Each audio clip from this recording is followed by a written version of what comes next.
Morning, everybody, and thanks Buenos días a for todos. being Muchas here gracias por in estar Madrid. aquí en Madrid.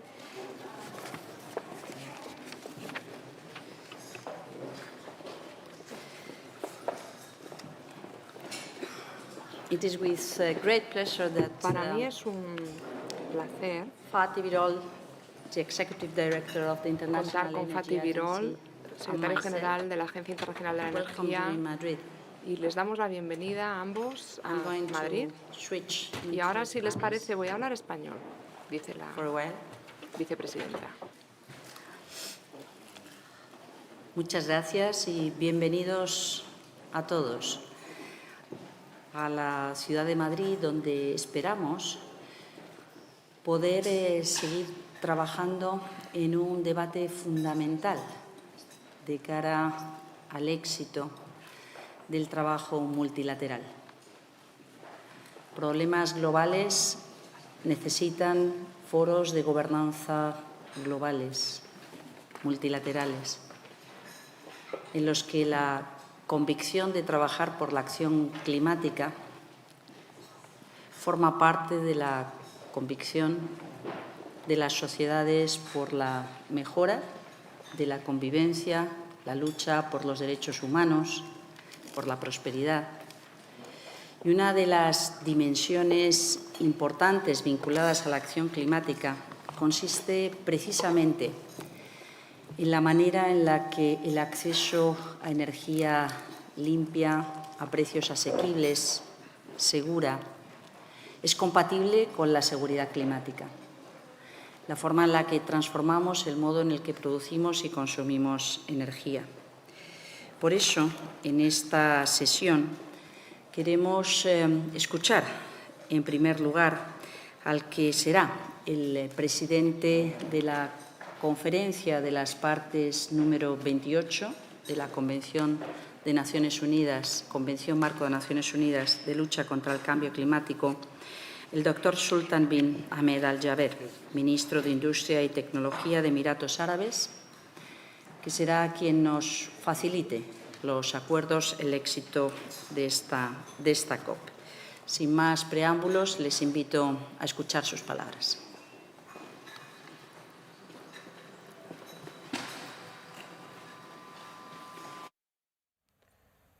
Excellencies, friends, I'm pleased to join you for this No International se oye el Climate and Energy Summit. micrófono, por favor, para el And I vídeo. thank the government of Spain and the International Energy Agency for bringing us together. You meet in Madrid to strengthen the coalition to respond to a defining challenge of our times, Para saving hacer frente the a los 1.5-degree desafíos limit de nuestro by tiempo. cleaning up global energy. Para ello, Time is short, me but estoy it is oyendo, lo possible. siento. The International Energy Agency's new net zero roadmap shows us that. But we need action now. First, action at COP28. I urge you to work together in Madrid and in the UAE to secure a strong outcome in response to the global stocktake. That must include commitments to double energy efficiency, triple renewables capacity, cut methane from the energy sector by 75%, and ensure universal access to energy, all by 2030. These efforts must be accompanied by a collective commitment to accelerate a fair and just phase-out of fossil fuels as we bring clean power to all. One without the other equals failure. Second, action from governments. I have proposed an acceleration agenda. This calls on governments to speed up net zero timelines so that developed countries get there as close as possible to 2040 and emerging economies as close as possible to 2050. And it urges all governments to put in place credible actions, policies and plans that are compatible with 1.5-degree world and for developed countries to deliver climate justice to those on the front lines of the crisis. That includes, amongst other measures, putting a stop to new coal and phasing out existing coal, shifting subsidies from fossil fuels to renewables, subsidies the IMF estimates reached $7 trillion last year, and ending new oil and gas licensing. Developed countries must honor the $100 billion commitment and replenish the Green Climate Fund, and we must push the multilateral development banks to adapt their business models to leverage far more private finance at reasonable cost to developing countries so they can reduce emissions and adapt. Third, we need action from business. The acceleration agenda calls on companies, including fossil fuel companies, to create credible transition plans across the entire value chain. All this is eminently achievable. The Climate Ambition Summit I hosted in New York last month indicated a collective way forward. And it showed that action to meet the 1.5-degree limit is not a dream. It is practical and it is possible. We know what needs to be done. Let's do it. I wish you the very best for your discussions today, and I thank you. Bueno, obviamente no era sultán, But como han visto. we have the great pleasure to count Pero on this message, tenemos un recorded gran message placer que es el de haber from the Secretary General escuchado of the United este mensaje Nations. grabado del secretario general de las And Naciones now Unidas. I hope we Ahora can espero count on the video que podamos ver y escuchar el videomensaje del doctor Sultan Al-Jaber. Excellencies, distinguished guests, colleagues, and friends. Allow me first to thank my dear friends Teresa Ribera and Fatih Birol for inviting me to talk to you today. I'm sorry I couldn't be with you in person because I am addressing the energy industry on the very issues you are discussing today in Madrid. There are only 59 days to COP28. The global stocktake has confirmed what we already know. The world is not on track to keep 1.5 within reach. The numbers are straightforward. We need to cut greenhouse gas emissions by 22 gigatons in the next 7 years. This is going to require unity and solidarity on a global scale. Every stakeholder, every industry, every segment of society working together. COP28 is focused on action, inclusivity, results, and delivering against a comprehensive agenda. And it is an agenda that was informed by feedback I received from many of you and supported by the great work of the IEA.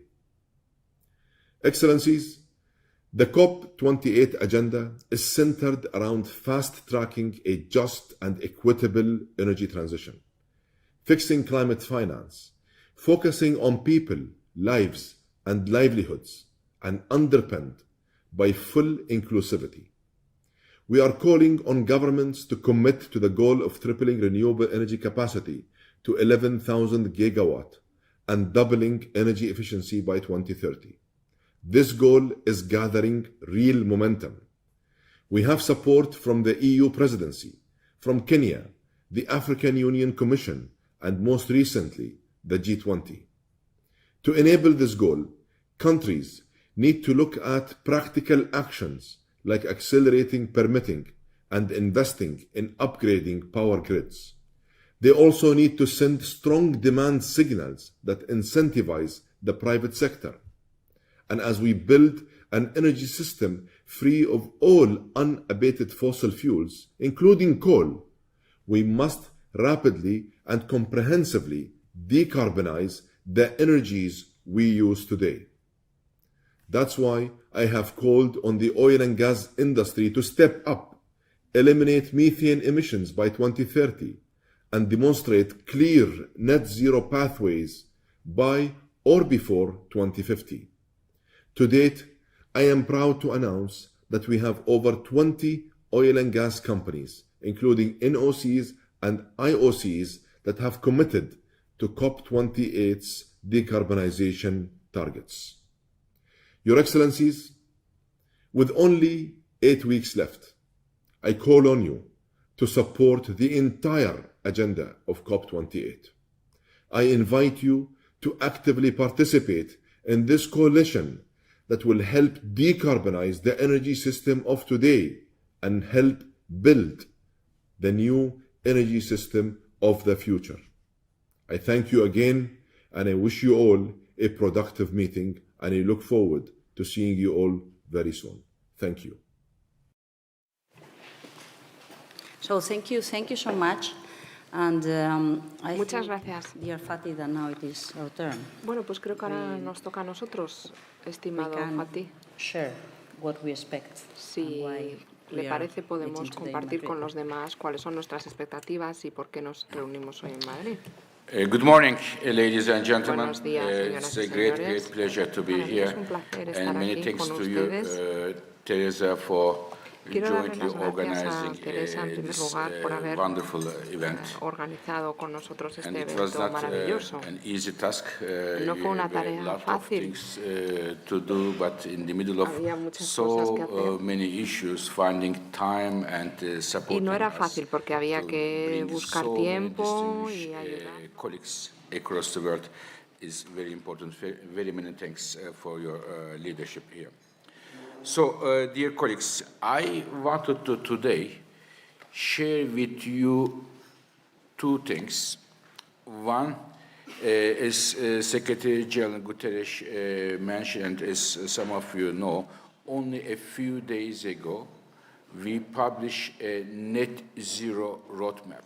What do we need to do in order to bring the global energy sector in line with the Paris agreements? And second, I would like to share some thoughts. How do we consider, from IEA perspective, COP28 being successful? What conditions need to be fulfilled from IEA perspective to consider COP28 as a successful outcome? Now, many of you know that more than 2 years ago, we made a first report, Net Zero 2050, 1.5 degrees, what needs to happen. And in a very short period of time, it became a benchmark for the energy industry, for governments, for investors, in order to look at their future steps. But within the last 2.5 years, many things happened. We had a global energy crisis, we had COVID and others. So we thought there is a need to make an update and to come up with some clear conclusions where we are here, especially before the COP28 meeting, which is crucial for all of us. And this report is on your table, and I am very fortunate to have my colleague Laura Cosi, who co-directed this report, and two of the key authors, Araceli Fernandez and Thomas Spencer, with us here today. So, what happened in the last 2.5 years? First of all, some bad things happened. Namely, last July and August, we have seen perhaps the hottest in the history, and it looks like that this year, 2023, will be the hottest year ever we have recorded. So these are some impacts, and the emissions remained stubborn, still very high, global emissions. At the same time, we have seen some good developments. I will give you 3 of them, which are encouraging, and in my view, they keep the path to 1.5 degree Paris target still within reach, within open. First one, solar is the name of the game. There was years and years, the colleagues who dealt with the energy sector know very well, coal was called king coal. And now solar is the new king of the power sector. This year, of all the power plants installed in the world, more than 80% is renewables, and the rest, everything else put together. And solar is the main driver here. So this is very important for the decarbonization of the power sector. It's number one. Number two, and another emitting sector, transportation.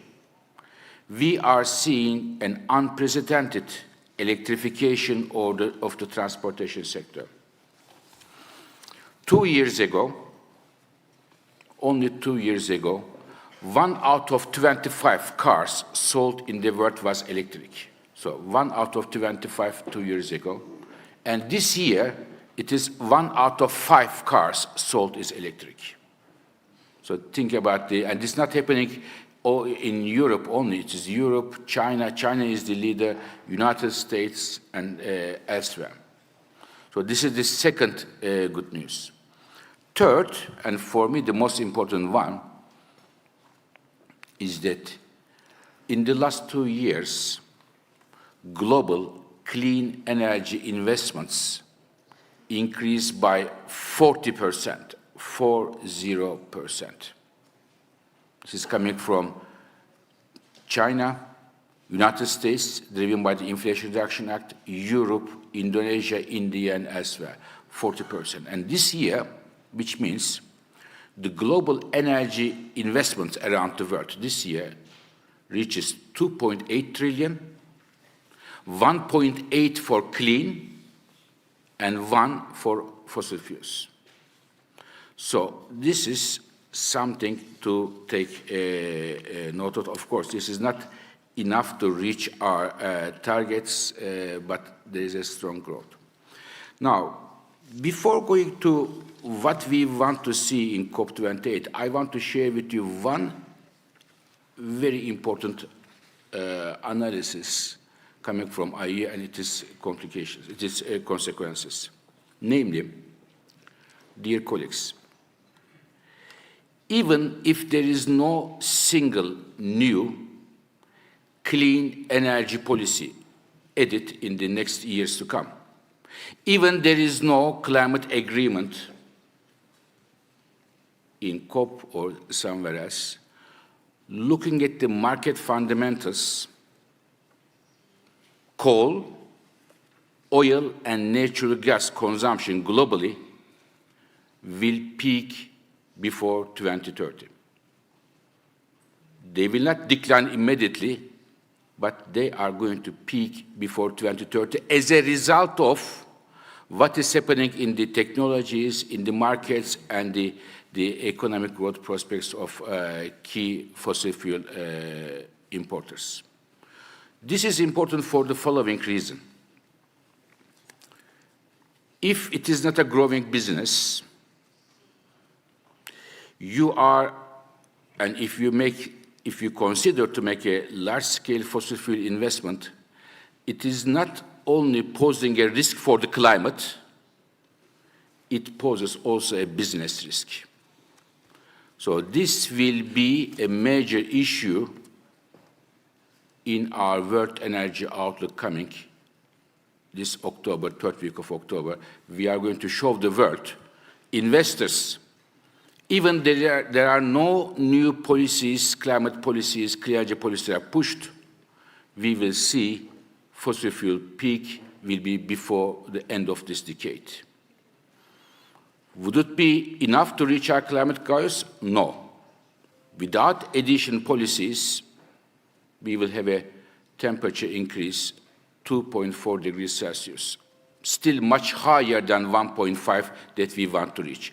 But this is important from a business perspective, that we are going to tell the business leaders and investors, put the business risk on the table. It's up to them to take that risk or not, of course. Now, coming back to our suggestions for COP, we are fortunate enough that Dr. Sultan Al-Jabbar and myself are organizing a series of high-level dialogues with many stakeholders in different locations to hear their views, their preoccupations, their perspectives. We had one in India, in the back-to-back to G20 meeting, one in Nairobi, in the African Climate Summit, and one in New York only a few weeks ago in the margins of the UN General Assembly. Discussing with these colleagues, hearing what the different countries' perspectives are, among many other conditions we have to reach 1.5, we have 5 conditions we thought would qualify COP28 being a successful one, which we very much want to see and supporting the COP28 presidency. And they are coming from our work, as I said, in our net zero roadmap. What are those? First, we would like to see the countries in Dubai agree and set a policy goal of tripling the global capacity of renewables. That's number one. Number two, we would like countries to support the doubling of energy efficiency improvements globally. Number three, we would like to see that there is a strong commitment of the decline of fossil fuel use started with coal and new coal power plants built. Fourth, we would like to see that there is a mechanism in place and working to support the clean energy financing in emerging countries. There is a lot of momentum here. We saw in the climate summit of President Macron and other initiatives. We have especially worried about the financing of clean cooking in developing countries. So this is the fourth is the financing of clean energy. And fifth is we would like to see a commitment, a credible commitment from oil and gas industry that their actions are in line with the Paris goals. This is from the oil and gas industry. So these are the 5 conditions we as IEA would look into and see whether or not they will be in the final outcomes. And of course, to finish, there are many challenges to reach those commitments, and there are many challenges to reach 1.5. But I want to pick up one which I believe is the key, which is the geopolitical fragmentation of the world we are in now. This is creating a key impediment for some of the steps we are hoping to take. We are seeing that in the technology area, in the clean energy technologies, there is already a very strong growth, but the lack of international cooperation is a major, major problem. We have to find a way to isolate these geopolitical tensions among the countries and focus on this issue, the countries coming together and trying to have a positive, constructive agenda before COP28. And as such, I am very happy, Teresa, that you were able to bring so many countries around the world, hopefully to support the international collaboration on this very important topic. So thank you very much. Thank you so much, Fatih.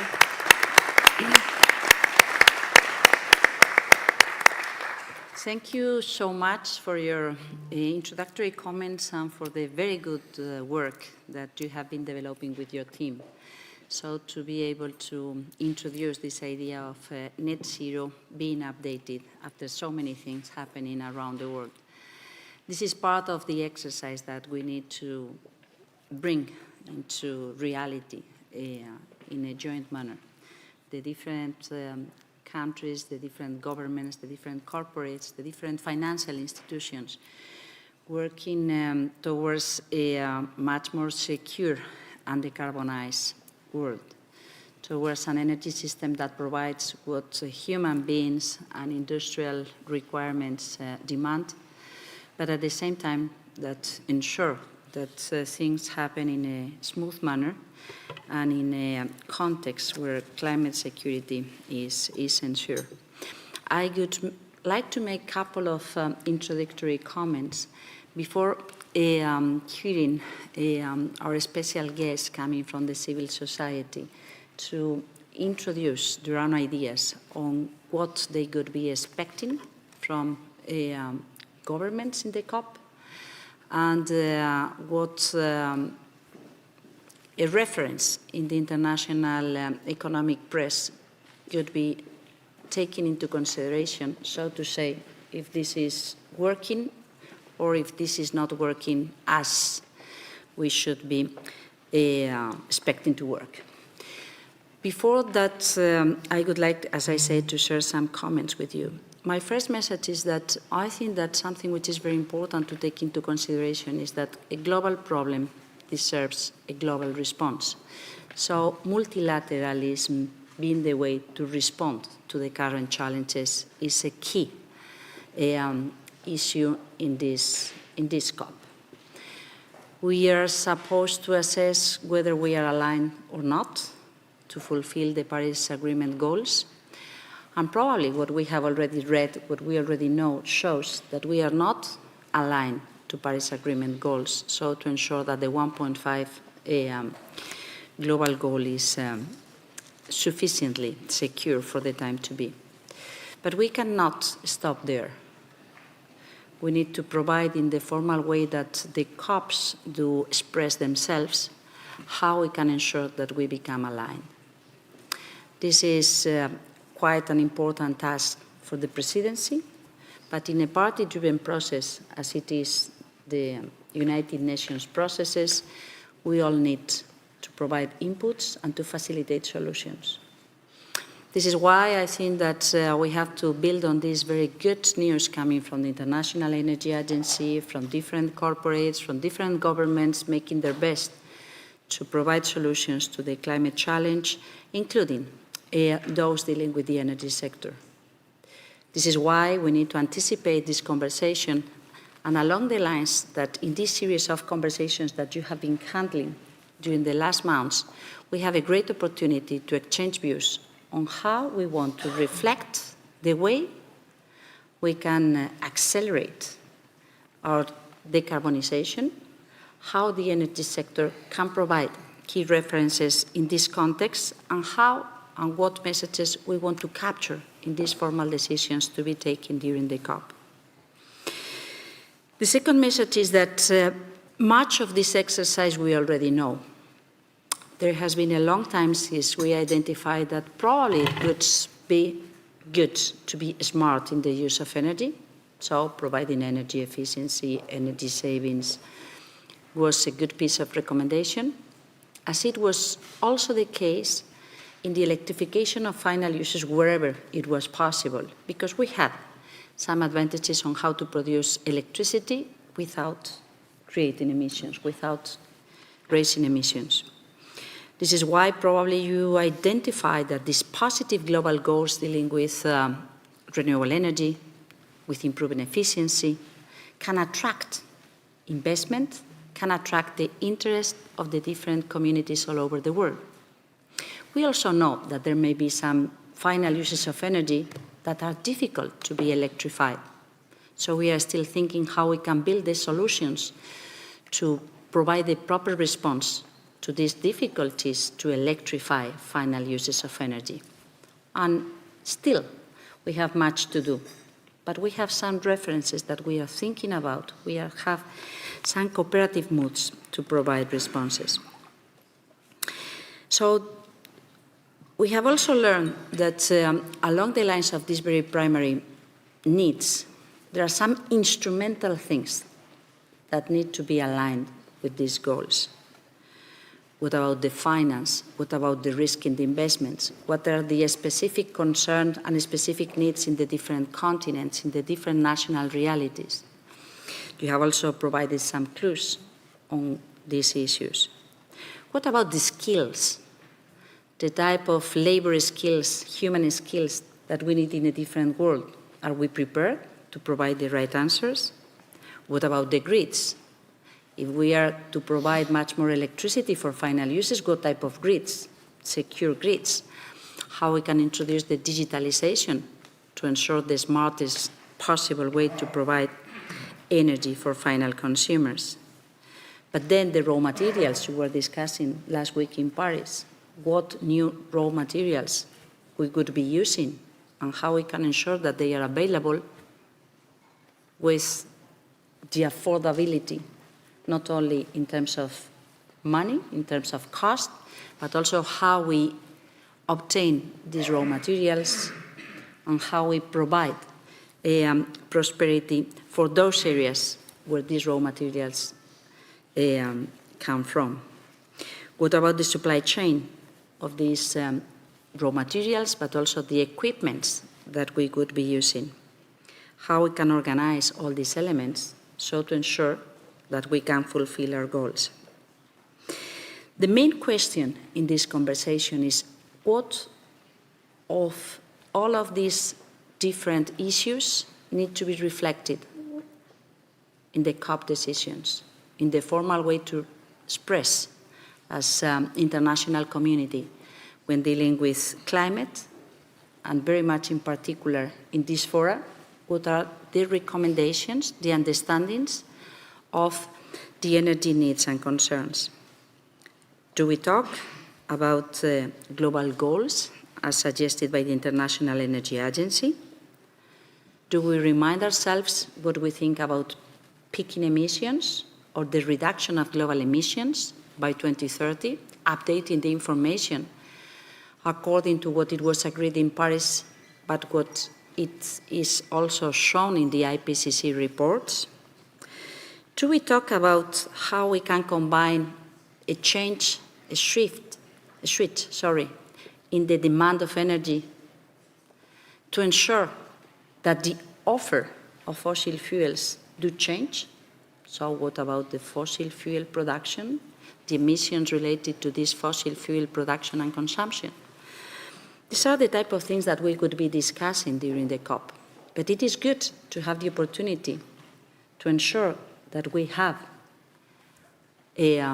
understood where the concerns may be in different countries, in different constituencies, what type of proposals and what type of language we can introduce in this conversation, what type of action in the capitals, in the boards, do match the ambition that we require, or the response for the transformation, for the transition in our systems and in our companies. I think that this could be probably challenging, but we have the opportunity to anticipate these conversations and to ensure that we understand each other, so to be able to deliver a positive and consistent outcome from this COP.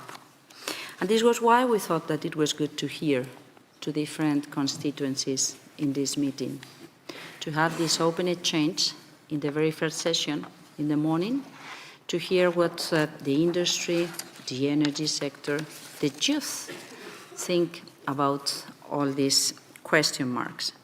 And this is why we organized this first session, taking into consideration all the different views and ensuring that we can hear your views and have a preliminary exchange with you all on these issues.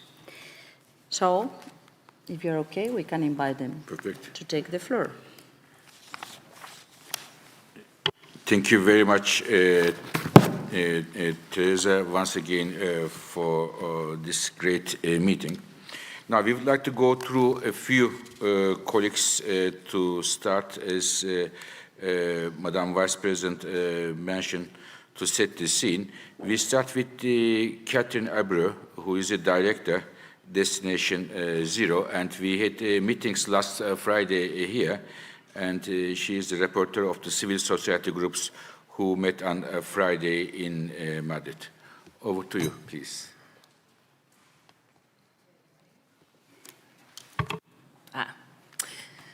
Good morning. Thank you so much for having me, Madam Vice President, Executive Director Birol. Thank you for hosting this event.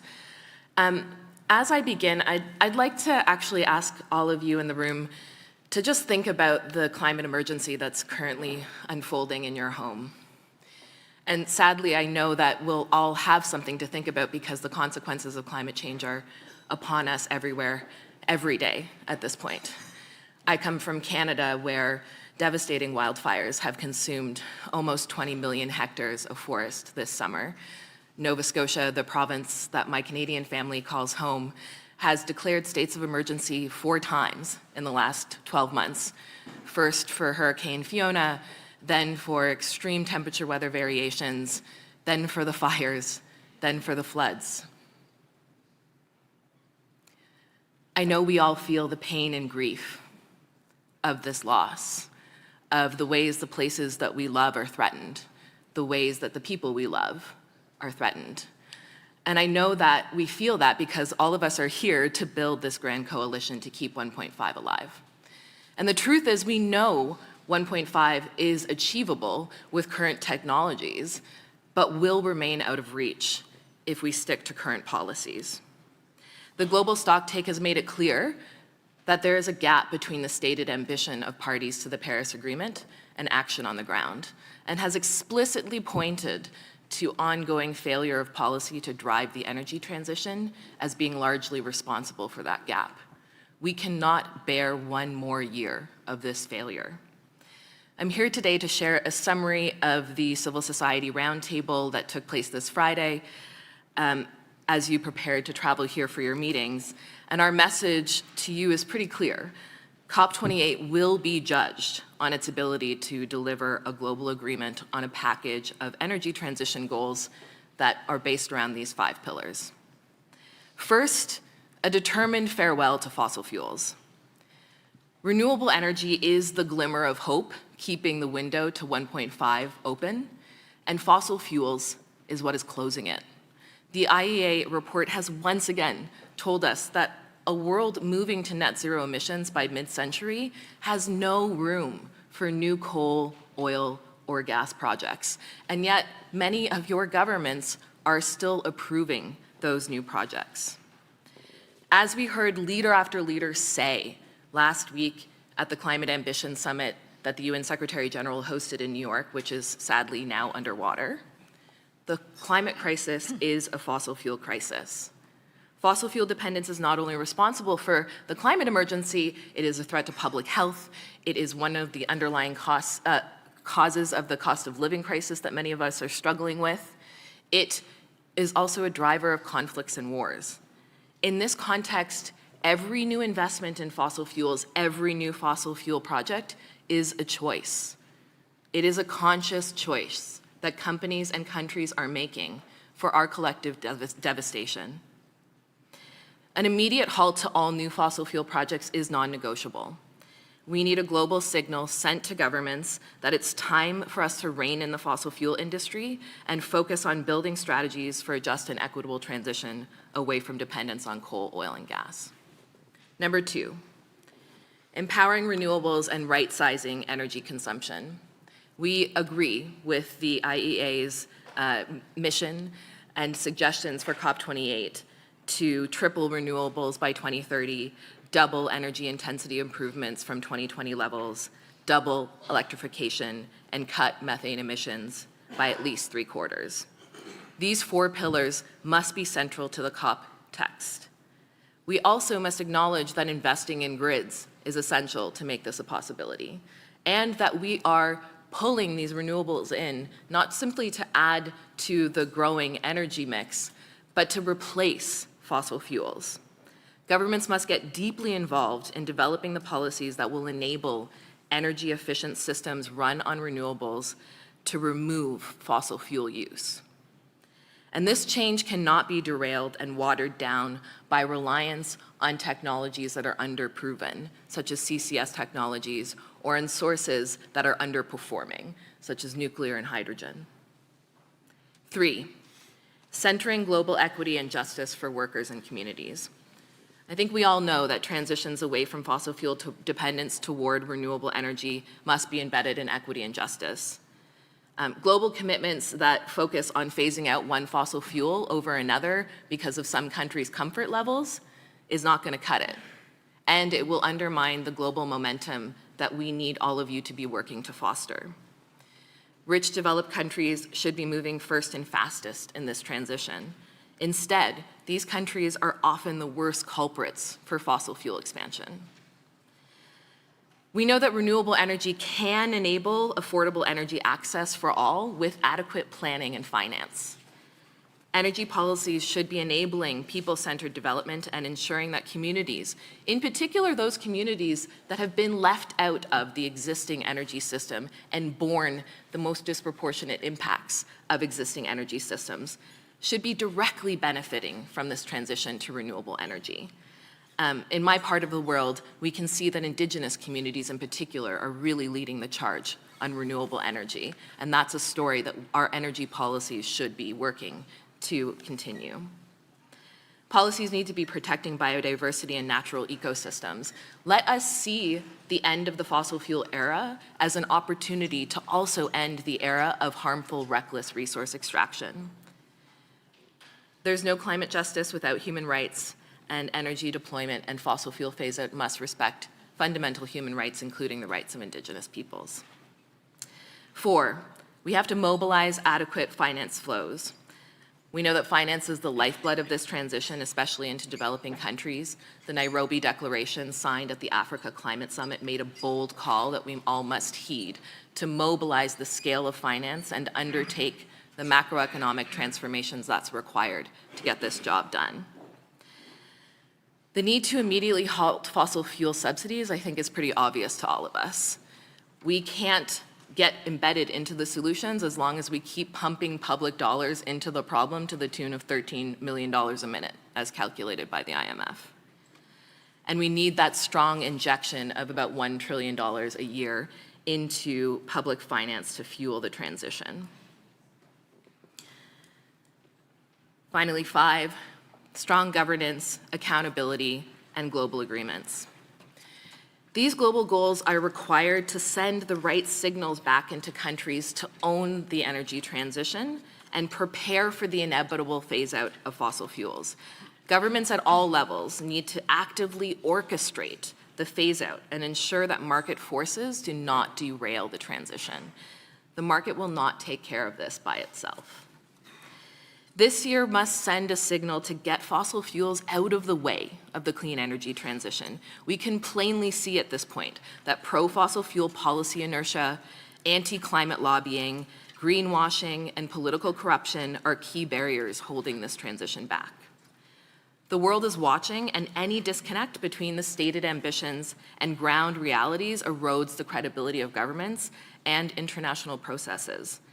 The adoption of global energy transition goals and joining initiatives like the Beyond Oil and Gas Alliance and the Powering Past Coal Alliance are crucial to sending unambiguous signals to countries and investors, and to maintaining trust in the global process.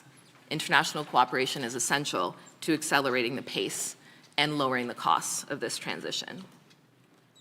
We must be unequivocal. There is no such thing as a climate-friendly fossil fuel. There is no such thing as an efficient fossil fuel subsidy. Curbing overconsumption, blocking constructions of new coal, oil, and gas projects, and ensuring no allowance for escape hatches that extend the life of fossil fuels are integral components to a strong and resolute climate action strategy.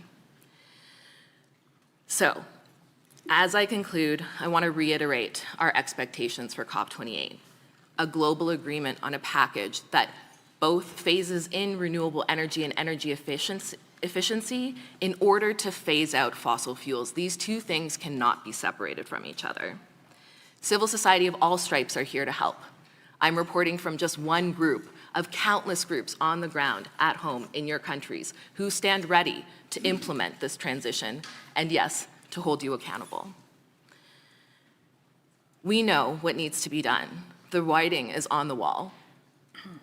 We call on you to have the courage to act with conviction and finally tackle the root cause of the climate crisis. Thank you.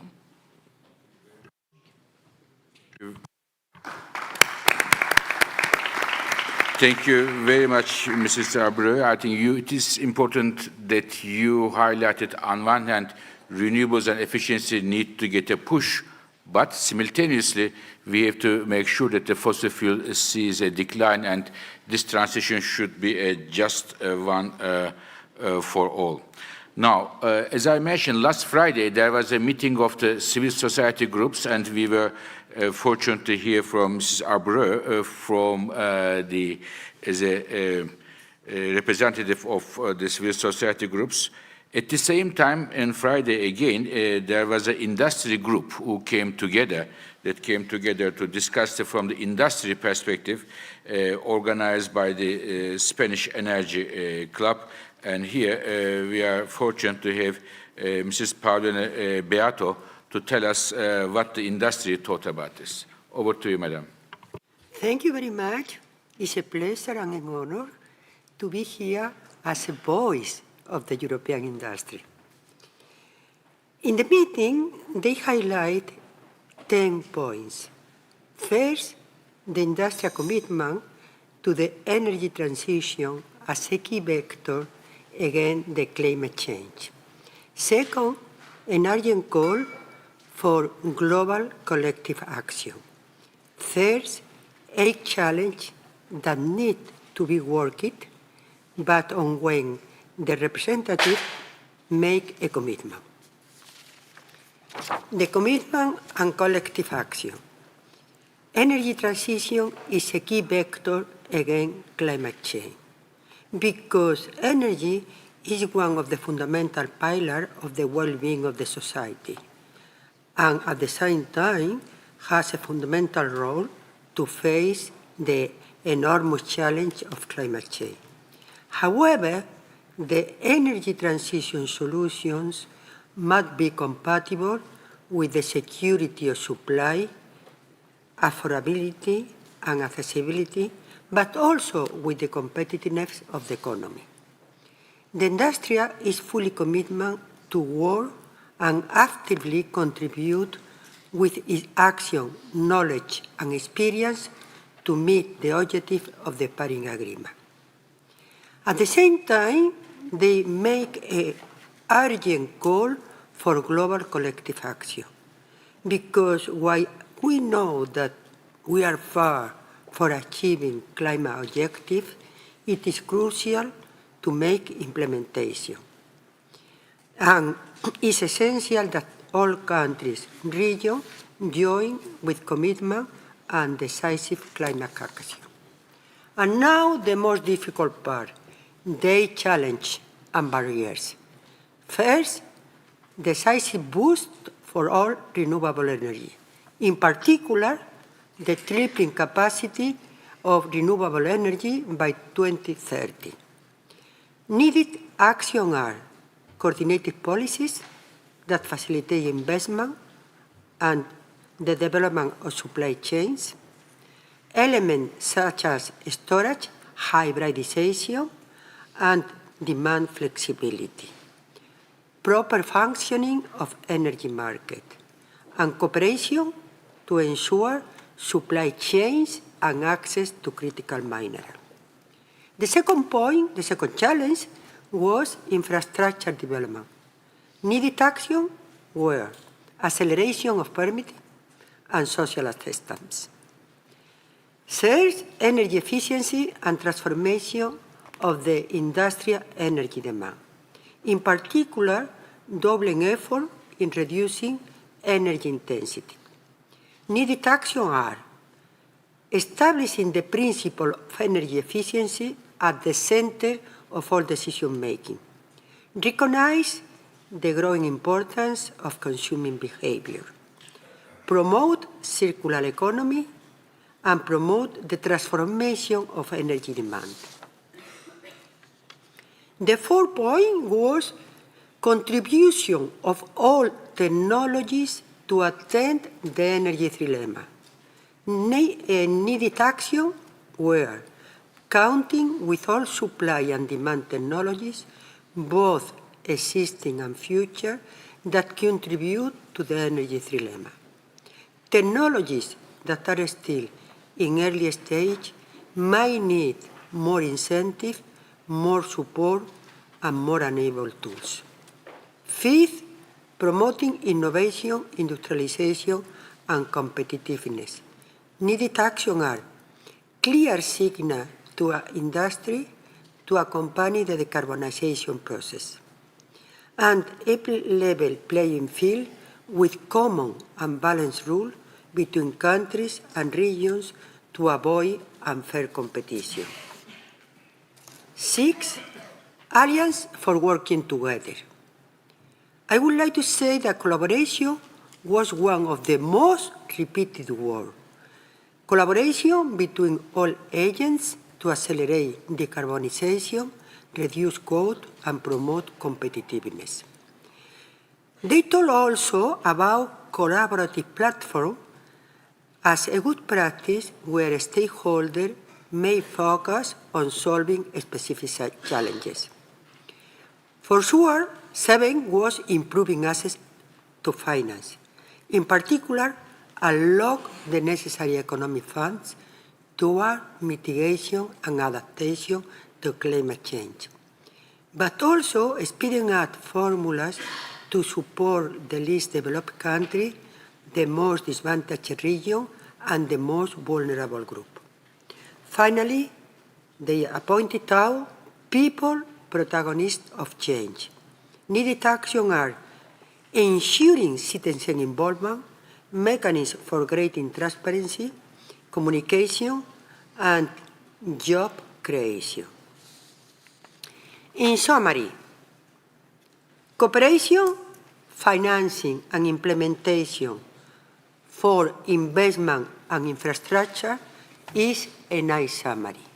But also, the feeling that a just and fair energy transition is a great opportunity to leave a sustainable planet for present and future generations, to promote solidarity and value creation for the societies, and to construct a more sustainable and enduring global economy. In my view, it deserves to work ahead and to put figure to all commitment. Thank you very much.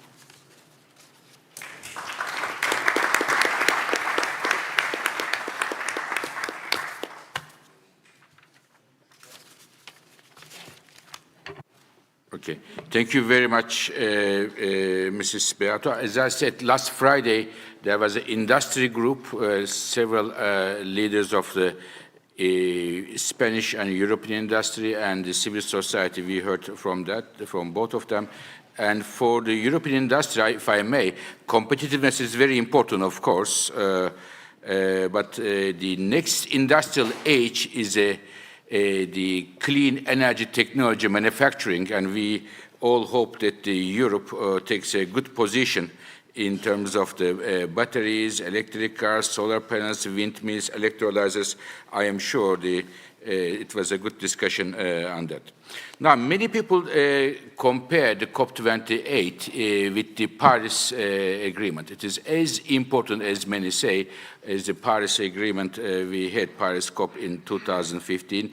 So we are very fortunate to have Laura Stubiana, who is the architect of Paris Agreement and at the same time CEO of European Climate Foundation.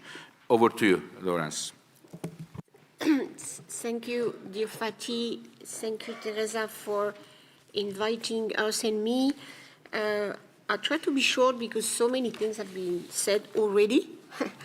And trying to, in a way, represent the spirit of Paris Agreement and how the COP28 has hopefully to maintain that spirit. We can maintain the letter. We can maintain the procedures. We can maintain even the, all the processes and lose totally the Paris Agreement spirit. So it's a very important moment, in my view, as you said, Fatih, that because, of course, that's a moment where, for the first time since the signature and the ratification, it's a crucial moment of the global stocktake and the moment where we will implement the ratcheting up mechanism that is at the core the top-down element of the Paris Agreement. Everyone can, of course, decide on its own strategy of decarbonization, but the moment where we gather all together and we decide that we are trustful with the global goal of Paris, and in particular, keeping alive the 1.5, is this moment.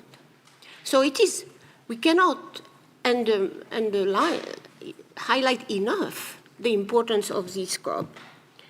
I know it's a huge responsibility of our friends of United Arab Emirates, but that's true that we need a strong decision, as was said before by Kat and others, and by Teresa in the beginning, because the Global Stocktake report will, of course, make clear what we are not on track, we are maybe potentially off track, but that we have all the resources to do well.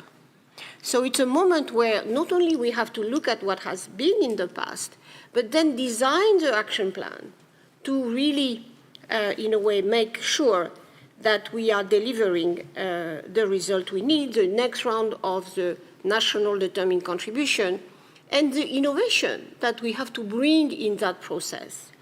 Just again, not repeating the processes, but really reviving and consolidating the Paris spirit. The good thing is, as you said, and thank you for IEA to be the, the keeper of the spirit, because you are doing that. And the net zero roadmap is really the way where we see it's possible, but we have to be super serious and not play with words or vague commitments, or we will see afterwards how we do that in 2050.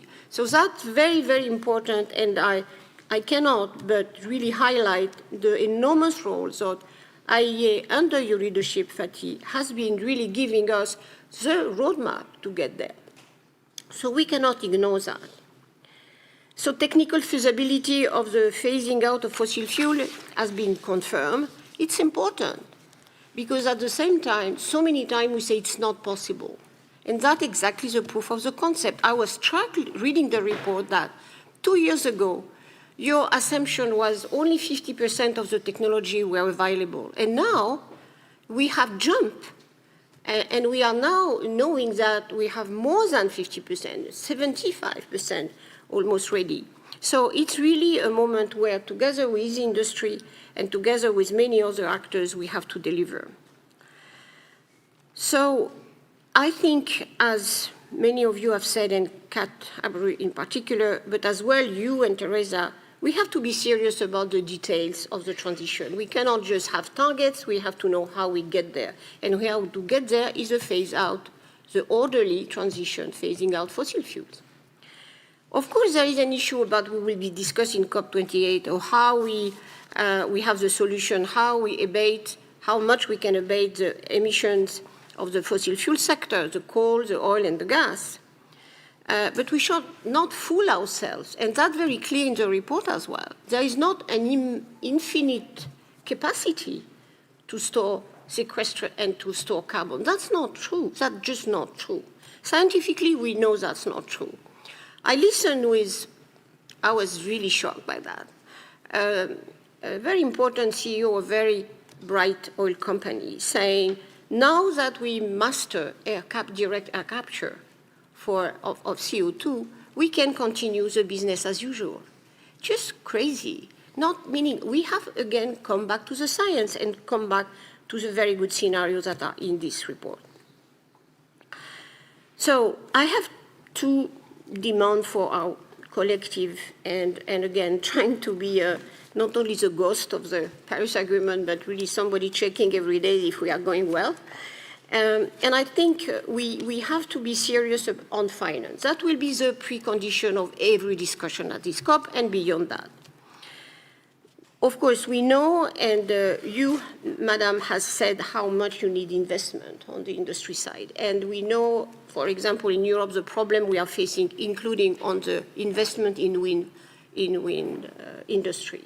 We cannot, and thanks to Fatih and the European Central Bank and the EIB, we had a very daunting assessment on Friday, just to see that people are not conscious sometimes in the financial sector that it's not the moment to say, look, oh, interest rates are high, we cannot do anything about that, so wind industry is not competitive nowadays. It's just crazy.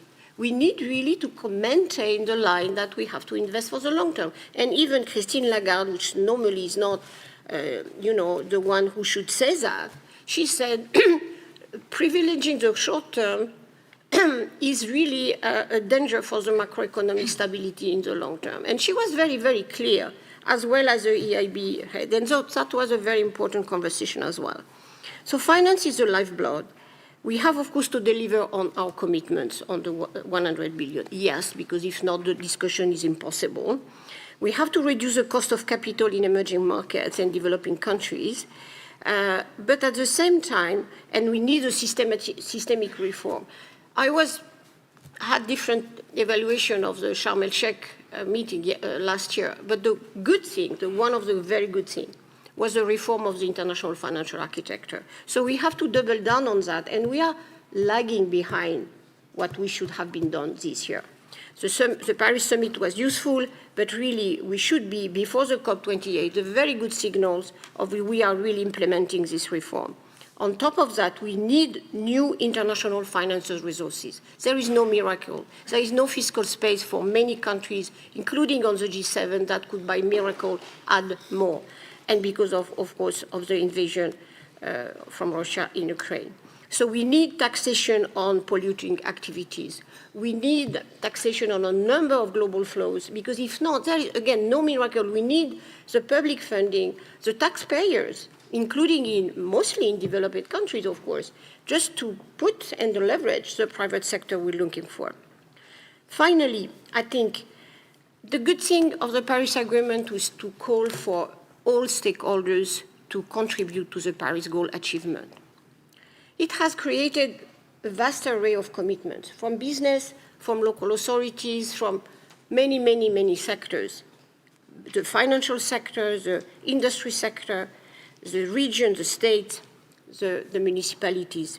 It's good, interesting, but at the same time, when we saw that in COP26, that was and it will even only grow by chance in COP28, this is at the same time a huge risk of fragmentation. Who understands who it's going on? Who understands if really these commitments are really delivering or not? Who makes the distinction between the really people, the real industry who are delivering and the one who are just greenwashing? So that's why I really call that the next round of national determined contribution, because everything will be about accountability finally. And then I'm calling that local authorities, whether it's region and states, and I hope we'll see that in Dubai, and the companies are going together with their government. They are accountable to each other to say, yes, we have a serious decarbonization plan.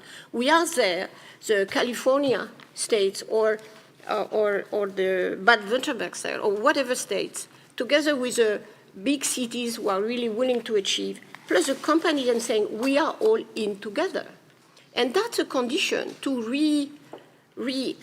revive the center and not having a fragmentation, not only the geopolitical fragmentation, Fatih, you were referring to, but just the sense of disorder. It's not an orderly transition we are working in because nobody knows where it's going on. And that's why the signals that we are sending to the financial sector, to industry sector, are so messy. So we need consistent policies, but consistent commitment and consistent accountability mechanism. I do think that COP28 can deliver a lot of advancement of that, and I will be very happy to see that. And again, no finger pointing, that's not the problem. We need the multilateral spirit, but we know that the demand for oil, coal, and gas has to peak this decade before, and that we need to be very clear about the capacity of maintaining oil and gas and coal for the period, but at the same time really being serious about the capacity of abatement. So again, the spirit is still there, but it is really in danger, and we could really destroy a considerable achievement that was really bringing all countries together. And I think this group can bridge the difference between many of the developing countries on one side, the developing one and sharing just the rational response to the crisis. Because again, it's not about, it's just so dangerous that we should all wake up to say that's the moment to work again much more together and not fight against each other that we have seen in so many fora for the last 2 years. Thank you.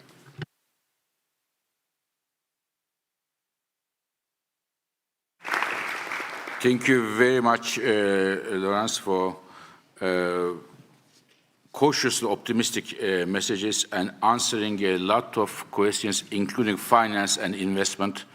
Thank you very much for addressing these issues and answering those questions. But you left us with one question: who is the very important CEO of the very bright oil company? So we are all going to think about this now. Dear colleagues, we have now to finish the first session. We have 3 other interventions. If I may, I would like to suggest them the 3 minutes to finish their intervention. The first one is, as the Vice President mentioned, we wanted to hear the views from the economic journalists, and we have a distinguished representative, Alonso Soto, from Bloomberg News. Over to you, sir. Well, good morning, everyone, and thanks, Vice President Ribera, for the invitation. It's great to be here and to be able to give you guys the perspective from the media of what would be a success or a failure in the next conference, the next COP. I first would like to just give you a brief idea of how important the conference is for the media, for us specifically for Bloomberg. In 2019, for the conference that was held here in Madrid, we only had 2 reporters coming and covering the event for the 15 days. For the upcoming one, we plan to send dozens of reporters. We're going to have a TV set. We're going to have the launch of a special Green Magazine edition, and we're going to have a lot of the top editors in our business there. And the reason is not only because of the outcome that will come out of this, but also because of all the business around it, right? We're going to have a lot of the CEOs of major energy companies. We're going to have the CEOs of renewable energy companies. We're going to have investment bankers.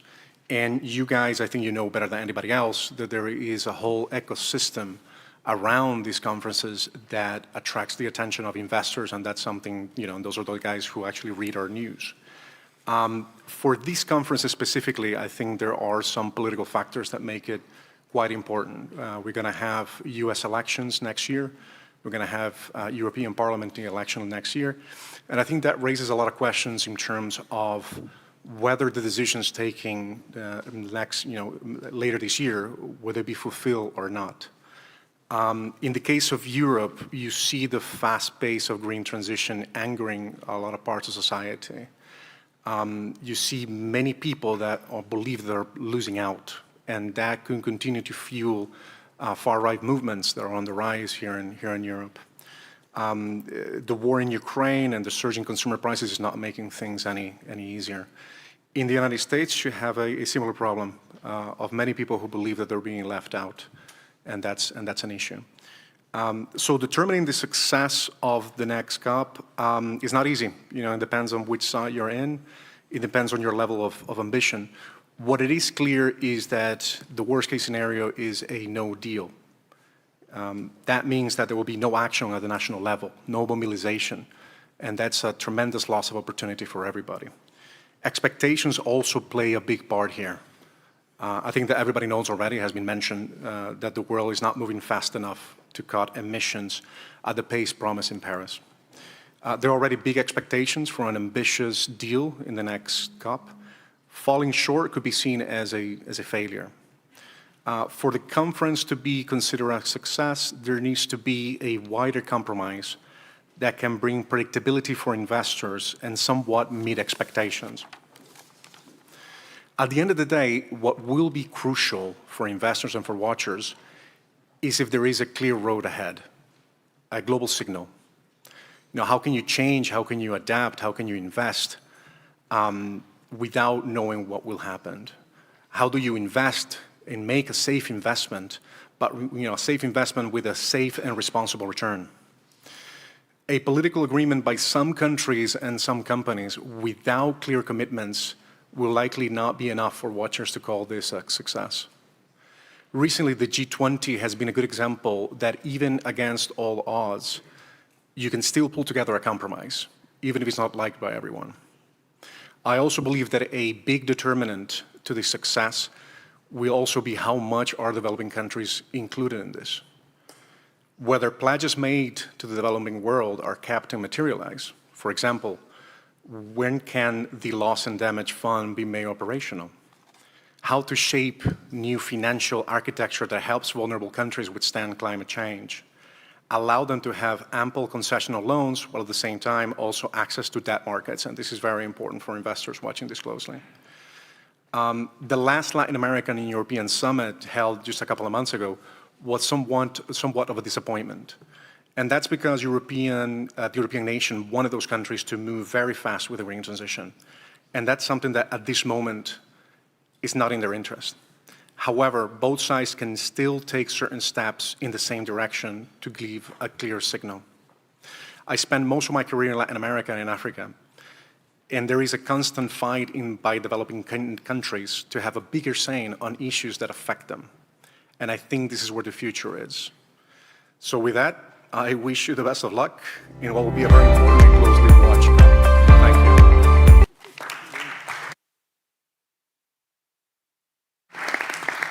Thank you, Mr. Soto. We directly go now to Mrs. Maria Manduluce, who is the CEO of We Mean Business Coalition. Maria, over to you, please.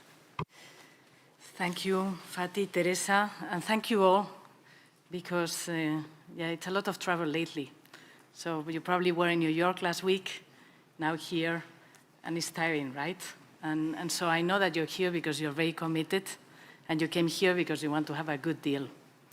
Because the world is watching you, as Kat has mentioned, and because we don't have the luxury of failure at this COP, because the effects of climate change are so present in your countries that if you go back home and you don't have a good deal, I mean, your people are going to question why you go to COP or why you come to Madrid. So, you know, we're with you. So Women in Business was created back 10 years ago. And the idea is to bring the business voice that saw that this is an opportunity.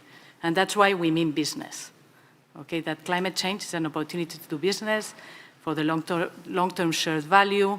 It's good for business, good for your employees, good for your clients, good for your financing, etc. And when we started, so you had your inventories, we had the GHG protocol. Thanks to Laurence, Paris Agreement, and NDCs, we have the Science-Based Targets Initiative. This initiative is one that companies voluntarily set targets and then are validated, okay? So there is certain assurance that those targets are aligned with science. And who is science for the science-based targets? The IEA, okay? So that's why this report is so important, because companies are going to set targets that are aligned with this report. We started and there were only a handful of companies. Now there are 13,000 companies. If we're lucky, by the end of the year, we will be close to 20,000. These are companies that have set targets to be aligned with science and to be net zero by 2050, half emissions by 2030, okay? From those, there are 6,000, 7,000 that are big companies. There are other 6,000 that are SMEs that also have, through the SME Climate Hub, their conduit to be net zero. So business wants 1.5 to be within reach because they have set their targets. And last year, when we went to COP, and we saw that there were some doubts about 1.5, we mobilized 200 of them in 2 days, because they say enough is enough. If you have agreed to the Paris Agreement, if you have agreed to NDCs, please don't change. We need long-term stability, because we, companies, have made our commitments. If you change, then what are we going to do? We have put investments in play aligned with those objectives. We believe that 13,000, 20,000, this is not enough. We need to have millions of companies that are taking action, and that's where you have a key role to play. Because if you put ambitious policies, then we will get to the millions. Okay? So we want you to take confidence that if there are 13,000 companies, 38 trillion market cap, that believe that we can go to net zero, you can put in place ambitious regulations because other companies will follow. And I'll give you afterwards some examples. So we very much welcome the tripling renewables, doubling energy efficiency, and I would say zero pollution, okay? Fossil fuel phase out. We are starting a campaign that is called Fossil to Clean, and we are bringing the business voice to ask the different stakeholders on what needs to happen. Because, let me be honest, we've been here in this space for 20 years, right? All of us working. And there's nothing on the cover text that says that we need to stop what is causing climate change. I'm a little bit embarrassed, personally. And I look at you because you do have the pen, I don't. But come on, how can we look at our children and our youth and say, no, we are fighting climate change, but we have not pointed to the cause of climate change on the text. So I really encourage COP28 to be strong and to put this on the text. It might not be phased out, it must be phased down. You can put the words that you want, but we absolutely need to have this text on the treaty. So the business community, what we are asking is that the oil and gas, no new exploration. Fatih says it very clear, Fatih and all the team, wonderful Laura and everybody that is behind. We don't need new oil and gas because the demand is going to decline. Finance sector, you need to shift 4-to-1 from fossil to clean, okay? No new investing in new exploration, obviously, because we don't want to have stranded assets, right? We don't want to pay a society for those. On the demand side, the fossil fuel phase out by 2040, and ask your suppliers to do the same. Now, we know that not all industries will be able to do it, but that shouldn't stop those that can do it to have this commitment. And let me give you a few examples. So Volvo, as we launched the campaign, have said that 2024, no new diesel cars will be sold, and they have advanced the date to 2030 for the phase-out of internal combustion engine. The next week, we had a call from Mercedes saying, well, maybe we should do that, because that's the kind of game that companies play. They like to compete, and they want to be the best. So let's use that to our advantage. A company that I just love, IKEA. So IKEA has decided in the Netherlands to not sell more cook stoves with fossil fuels. They will move to, and apparently it was very difficult, and they want to do this all over the world. So there are these small steps that matter. And then lastly, I didn't mention the electricity, the utilities that obviously are full into the transition, okay? I'm giving you an example of those that have more difficult. Lionel Basel, chemical company, they have decided to not sell their refinery, close their refinery. Their emissions are going 40%. And why are they doing that? Because they have a net zero commitment, okay? And those net zero commitment does not only affect the scope 1 and 2 emissions, it also affects the scope 3 emissions, so the suppliers. So you will be pleased to know that the countries that have increased more, the companies, the region that has increased more SBTi, science-based targets, is Southeast Asia. Because the big companies are asking their suppliers to also reduce their emissions. And so that's why the business ambition and commitment, it's unstoppable. So let me conclude. So, yeah, we use a lot the term of courage, right? And so that's, what you need to show. And I would be, listening this afternoon when you have the press conference, and I hope you can manage to say something that brings us a step forward. We don't want to have 190 countries agreeing on fossil fuel phase out. Maybe we should for the COP, but what we need is to have a set of countries that are the coalition of the willing that agree to work with business to go very, very fast. In New York, I had the pleasure to sit with 20% of market cap in the world. So all the big companies in the world, so the Amazon, the Microsoft, that they have a substantial also footprint. They wanted to go faster, okay? And we were not putting in place the mechanism for them to go faster. So that's not all the business community, but I like to bring these cases because we tend to think that the business community, when we say greenwashing, well, let's be very clear about who's greenwashing or not, because the companies with whom we work have validated targets, are very committed, are speaking up, are exiting trade associations where these positions are not being held, etc. So every fraction of degree matters, and every CO2 molecule matters. So we cannot distinguish coal, oil, and gas. We need to phase out all of them. Of course, it will change depending on the country's circumstances. But we have already achieved the coal phase out. All the companies, finance institutions have internalized that. There is no point about talking about that. That has been achieved. Let's move to oil and gas. So business is the catalyst of change. They are the ones making the decisions, the investments, sometimes in very difficult environment. And come on, it cannot be that, having a clean business is more expensive than having one that is not clean. So subsidies, carbon pricing, de-risking some of these investments, interest rates, etc., is fundamental for the scale for tripling renewables. So, yeah, well, we'll be watching you, right? And we are also here to help, okay? Thank you.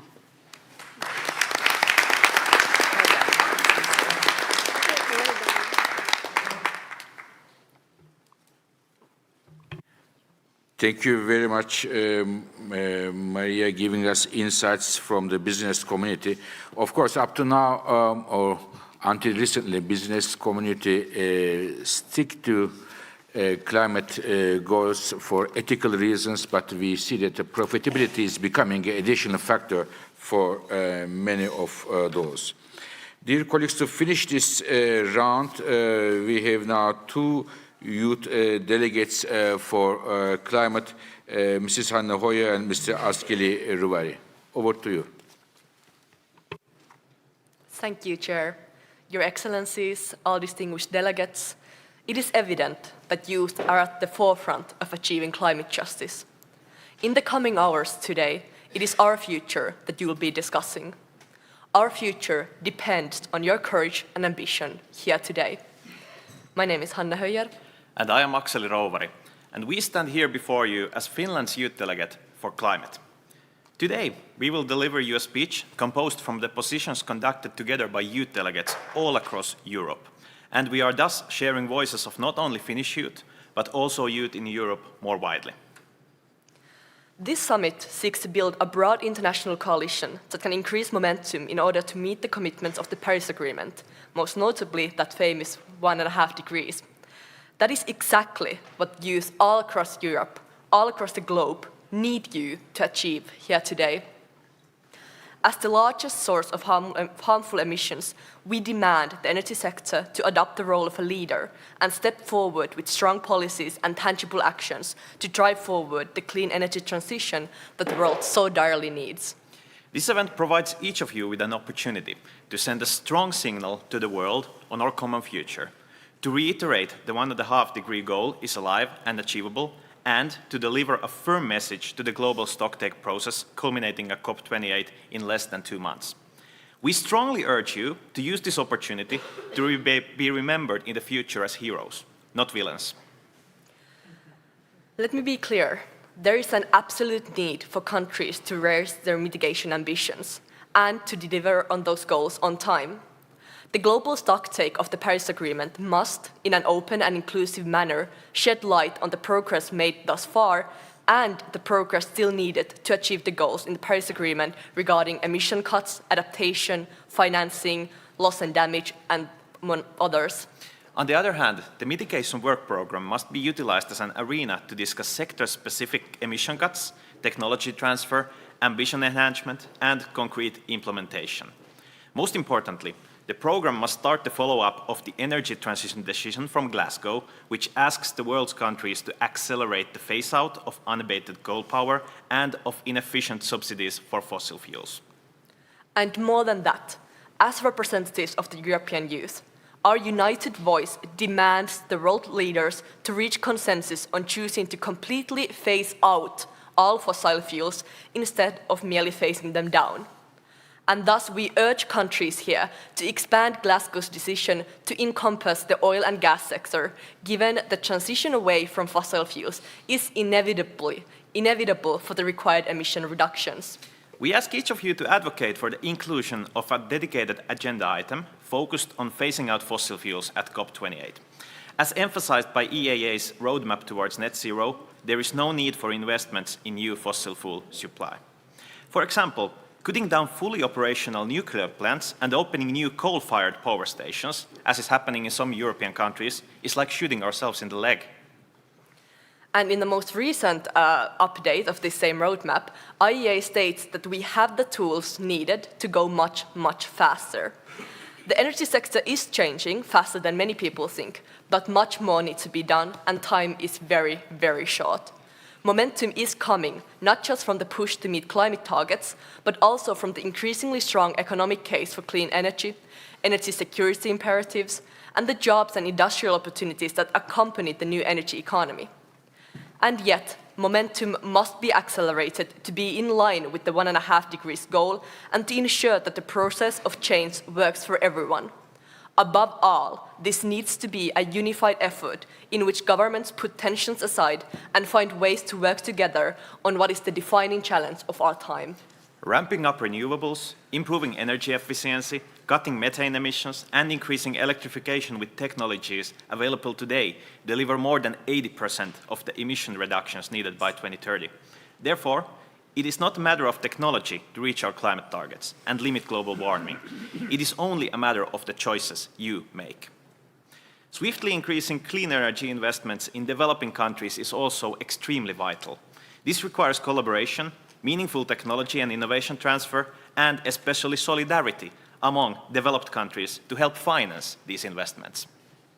In addition to mitigation and adaptation, we believe that we have a growing need to research and discuss climate repair technologies, such as removing carbon dioxide from the atmosphere or solar geoengineering. Because even if we can meet the 2050 net zero targets, without climate interventions, there will be irreversible damage, such as the globally devastating loss of Arctic sea ice. Reaching such tipping points will trigger unpredictable and disastrous chain reactions.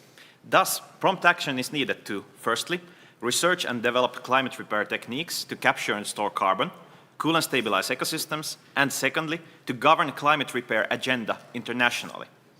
And we want to highlight that all of this must be achieved without taking the foot off the pedal on mitigation adaptation to the accelerating changes even one single inch. Now then, how to achieve all of this? Indeed, as discussed, we already have all of the necessary tools to combat climate change. We have the awareness, we have the technology, we have the markets, we have the science. The only thing missing here is political will and ambition. And that is why stopping climate change is both possible as well as realistic. As part of an equitable pathway to the global goal of net zero emissions by 2050, almost all countries need to bring forward their targeted net zero dates. And we already see this happening, with ambitious net zero targets written down in domestic law, such as Maldives with the goal of 2030 and Finland with the goal of 2035. If these countries will do it, why wouldn't you? There is progress, that is undeniable. However, the single biggest question remains whether the inevitable change will happen fast enough before the effects of climate change reach even greater, massive, and irreversible destruction. The kind of destruction we already see happening today with devastating human and economical loss all across the globe. Finding political will, despite the challenges, is still easier than, for example, overhauling the economic system, making scientific breakthroughs, or developing new technologies from scratch. Thus, we tell you that this necessary transition is not only a problem, but an opportunity to foster meaningful and transformative change. As European youth, we strongly believe in our collective capacity to achieve a sustainable, just transition that benefits all, given political will only choose to do so.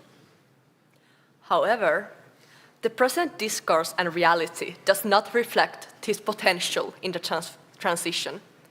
In its current form, climate change is a problem of multidimensional, systematic injustice. Children and young people who are not to blame for climate change will have to live the longest with the consequences.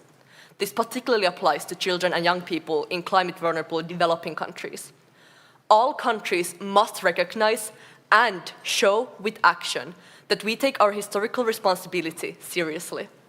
Climate finance must be arranged so that it effectively reaches and supports groups on the ground in particularly vulnerable situations, such as women, indigenous peoples, children, and people with disabilities.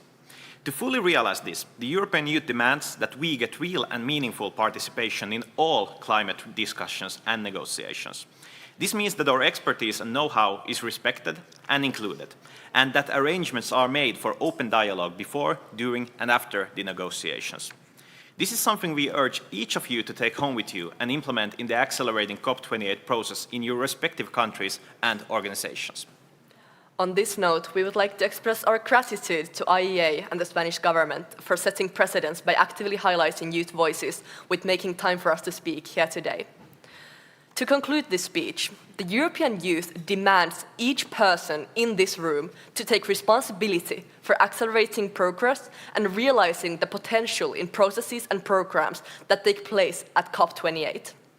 The time for pretty words, pretentious speeches, and petty fighting is over as we head towards full-scale ecosystem collapse. Today, the global youth looks up to you and expects constructive, effective action, taking full advantage of the potential that lies with a swift and just energy transition. As the youth, we demand for you not just to listen to us, but to partner with us on delivering that action. For the sake of our future, for the sake of your own children's future, and all the generations to come, all of us, and in particular future generations, will remember with gratitude those who act upon the urgency of now. We're counting on you to deliver. Thank you. Thank you.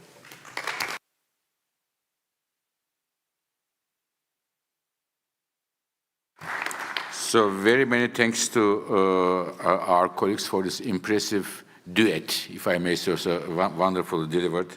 Thank you very much. Now, may I ask our co-chair, the Vice President, Teresa Ribera, to wrap up this discussion and also continue with the rest of the session. Over to you, Teresa.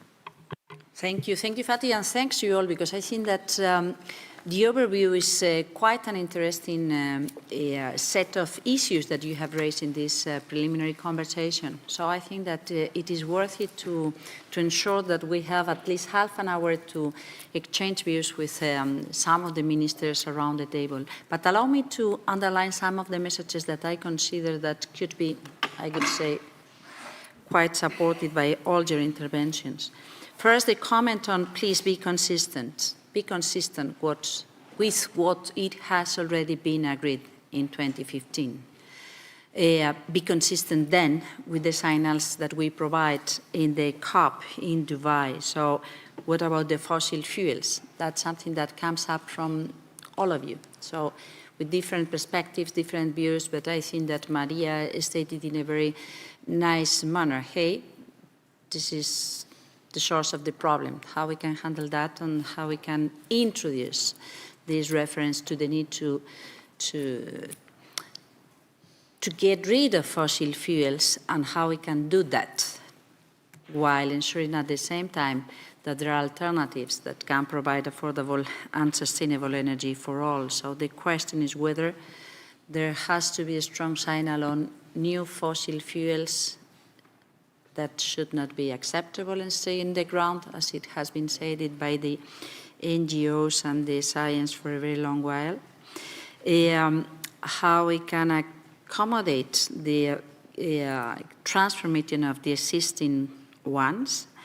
How we can facilitate a consistent framework in terms of global goals that seems to be supported by all when talking about energy efficiency, when talking about renewable energy, or when talking about ensuring that there is a proper transformation of the finance that can provide the right solutions.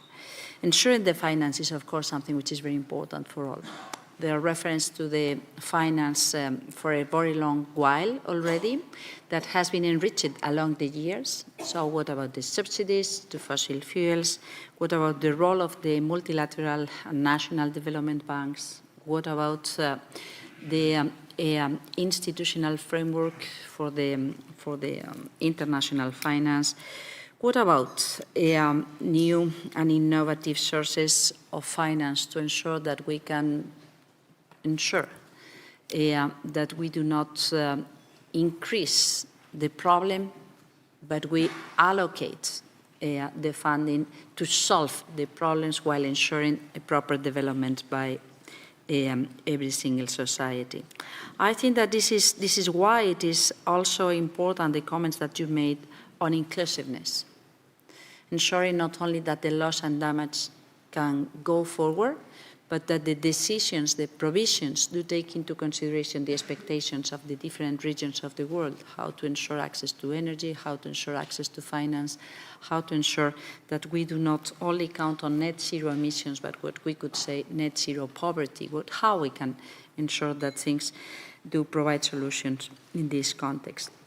There have been some additional comments very interesting on transparency and accountability, so something that deserves trust, confidence, needs to provide the tools to be sure that what we say we do, it is really being done by all.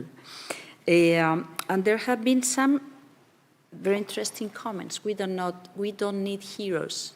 We need things being transformed. And this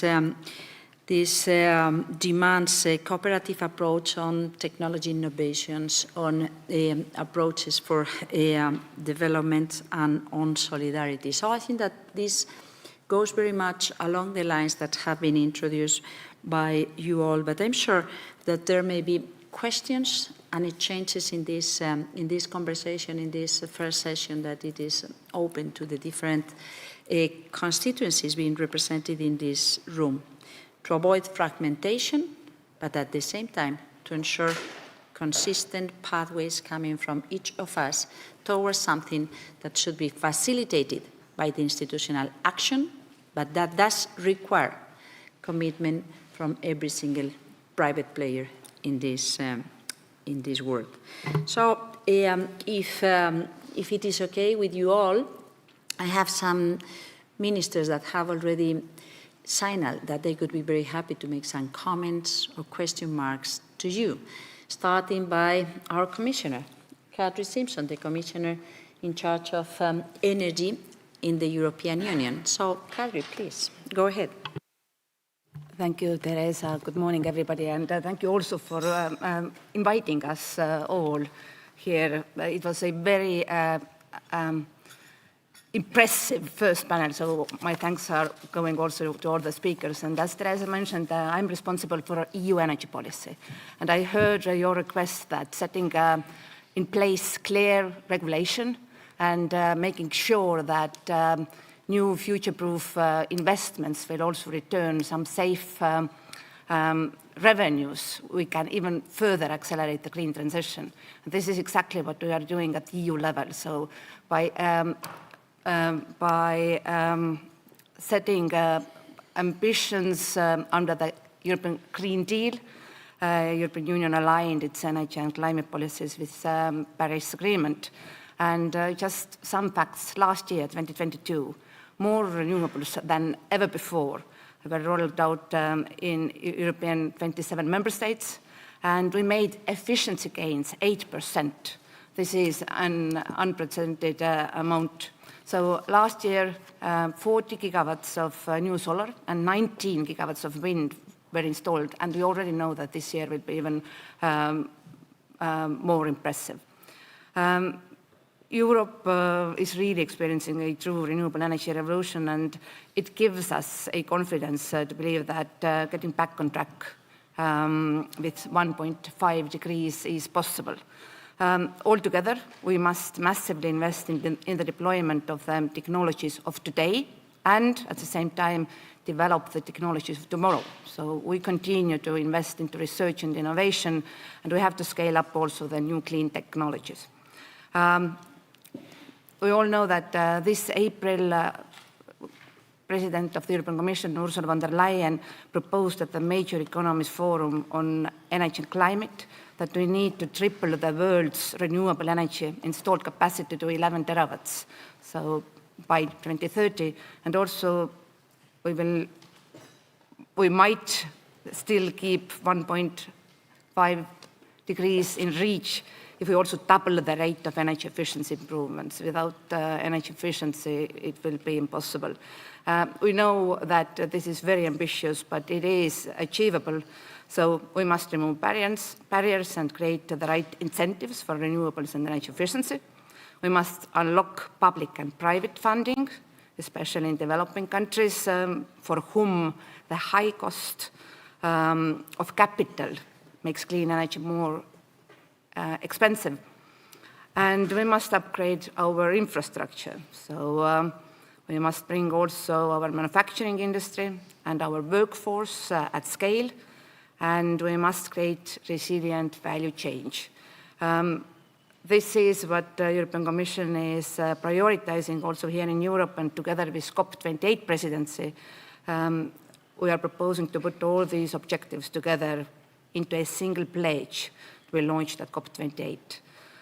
There have been many useful discussions at the margins of UN General Assembly and UN Climate Week, and we know that there is a strong interest on the topic, both from civil society, but also a critical mass of countries have flagged their interest, and I truly hope that this pledge at COP28 will bring us back on the track. Thank you. Thank you, Kadri. And now I would like to go to Africa and to invite Mr. Kabi to make some comments or some considerations or question marks, as you prefer, to our colleagues. Thank you very much. And first of all is to thank the government of Spain and IEA for inviting us to participate in this forum. A month ago, Kenya hosted the Africa Climate Summit, which was attended by the heads of state, the global leaders, international and regional organizations, private sector, civil society, children, women, youth, indigenous people. Indeed, everyone was there. And the goal was to be able to look at how we respond to the issue of climate change and how we can have a unified position moving forward. The leaders who are there committed to develop and implement policies, regulations, and incentives aimed at attracting local, regional, and global investment in green growth and inclusive economies. They also looked at focusing economic development plans on climate, including positive growth, including also expansion of just energy transitions and renewable energy generation. They committed to strengthen continental collaboration and advance green industrialization. But the leaders also saw that it is not enough. They called for more action, especially in full implementation of the Paris Agreement. They focused their call on scale, on urgency, and inclusivity. Specifically, the leaders called upon the other world leaders to appreciate that decarbonizing the global economy is also an opportunity to contribute to equality and shared prosperity. They also made a call to align and coordinate technical and financial resources directed towards Africa to promote sustainable utilization of Africa's natural assets for the continent's progression towards low-carbon development and contributing to global decarbonization. While noting that the scale of financing required to unlock Africa's climate-positive growth is beyond the borrowing capacity of national balance sheets or at the risk premium that Africa is currently paying for private capital, the leaders called for acceleration of the ongoing initiatives to reform the multilateral financial system and global financial architecture. Indeed, there was a call to establish a new financing architecture that is responsive to Africa's need, including the development of a new global climate finance charter. This then is the rallying call, and the leaders did mandate our President, William Ruto, as the the chair of the Heads of State Committee on Climate and the AU, to pursue these issues during the COP28. Africa is committed to play its part in terms of ensuring a safer place, a safer world, and meeting our climate goals. And we call upon all the international community to lend support to what has been agreed in Nairobi so that we can be able to see movement in this part. Thank you very much.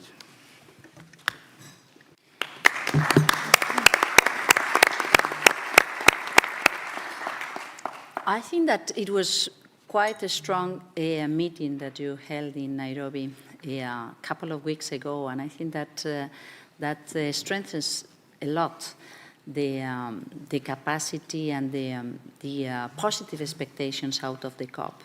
I think that this was quite a helpful opportunity to see what are the expectations coming from Africa and the commitment, the engagement of the leaders, the African leaders, very much in particular your president. So thanks a lot for your comments. I could certainly like to turn back to the African Union to complement these references with this African perspective. So please, go ahead.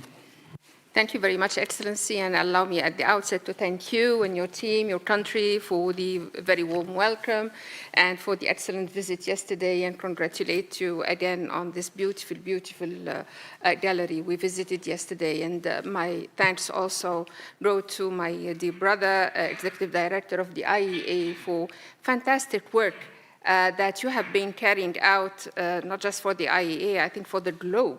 And your meetings, I can see that a coalition has formed. I look around the table, but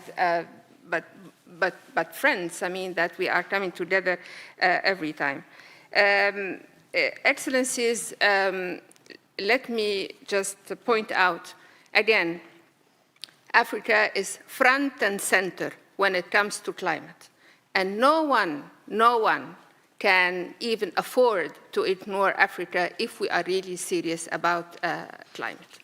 Africa is not only going to be the fourth of the humanity, so investing in Africa is investing in humanity, since it would be the fourth of the humanity by 2050, but also we are the region that is mostly endowed with sources of renewable energy, and also the 70 to 80% of the minerals that are needed for the energy storage.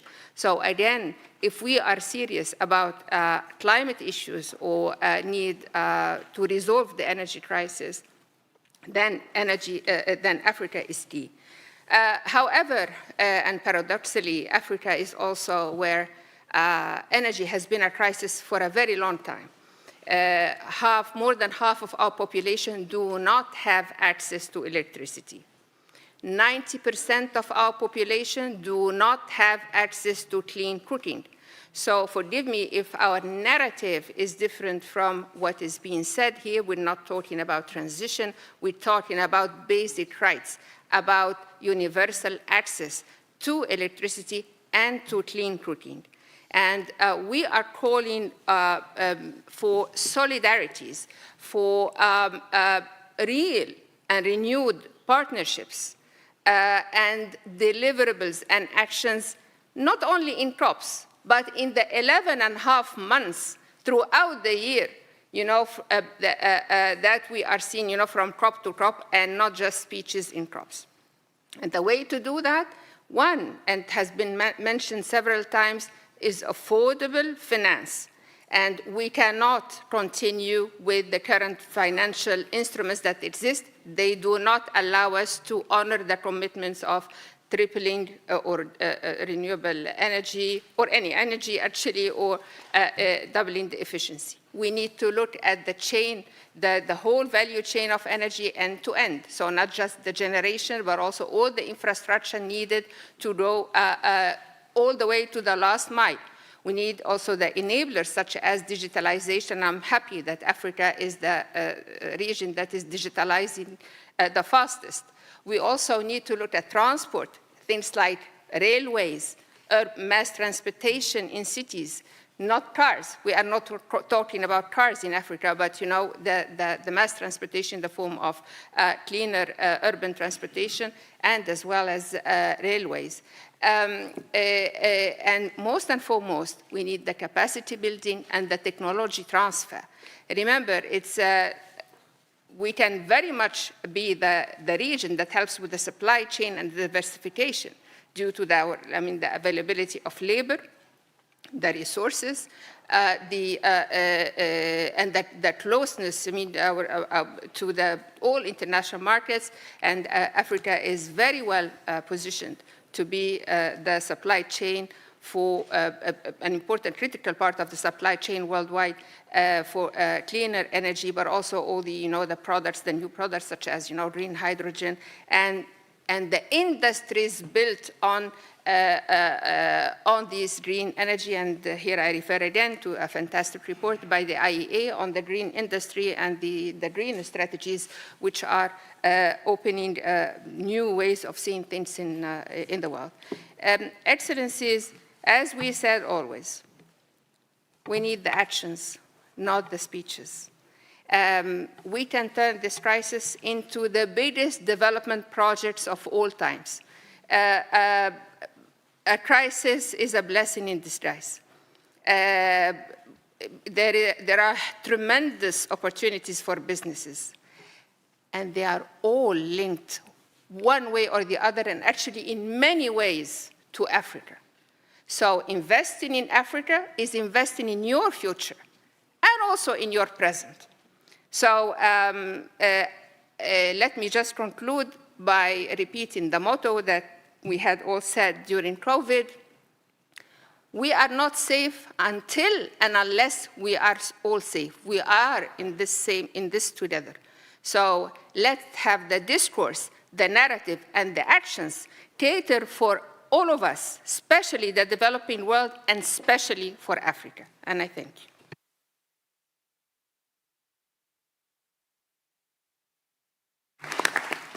Thank you so much, Amani. Now I have in my list Espen Barth from Norway. Gracias, Teresa, and thank you so much for convening us. I think this is a uniquely good gathering at the very right time as we move towards COP28. And I must say to my good friend Fatih that this is an excellent report. I think all of us need to read the whole thing because there are many interrelationships between what's said here. Don't just fall in love with one sentence. It's the complexity and the totality of what is said, which really is the message that we can build on. And it fills me with optimism. I think we all know it's incredibly hard. We will have a very tough time as we move into and during COP, but it also reminds us that it can be done, and that actually on some fronts things are looking better than they did even 2 years ago. And when I read about the technologies that are a little later, I was saying, well, we can fix that. This is what we should look into and accelerate because it can be done. It's just the speed that hasn't been where you and we expected a couple of years ago. So that's good. And I also would like to echo what I heard from our African friends from Kenya and the African Union. It was a really successful meeting that you had in Nairobi, and I strongly commend the government of President Ruto and everyone who contributed to that, full of optimism and full of recognition of the role that Africa can play. And if I might say before I begin saying what I really want to say is I really hope that Africa sees itself not only as the energy provider, but also produce the products that clean energy produces, because that's a good way for clean green growth. And it is also the way to avoid the lock-in if developing countries remain fossil. As the industrial economies move away from fossil industry, there is a real risk of meeting markets that are less welcoming of the product. So that's really an important message. But for COP28, we started only at COP26 really to talk about fossils, particularly on coal. It did not go as far as some of us hoped, but it was a start. We did not get much traction in Sharm el-Sheikh, but I think this time we are really organized ourselves for speaking about what is really the elephant in the room, what was the elephant of the room, which is now out in the light, which is to discuss about the energy transition, which is from something to something. And I will be the first one to say I support the tripling and the doubling, so the tripling of clean energy production and the doubling of efficiency, because the efficiency part is an essential part of Fatih's message to us. It's not only more, it's also smarter use. Of course, electrification in some cases is in itself more effective, because as we all know, an electric car is, 3 to 4 times more effective in the use of primary energy than a fossil car. So some of it come together, but we also need to deal with that. But it's not enough.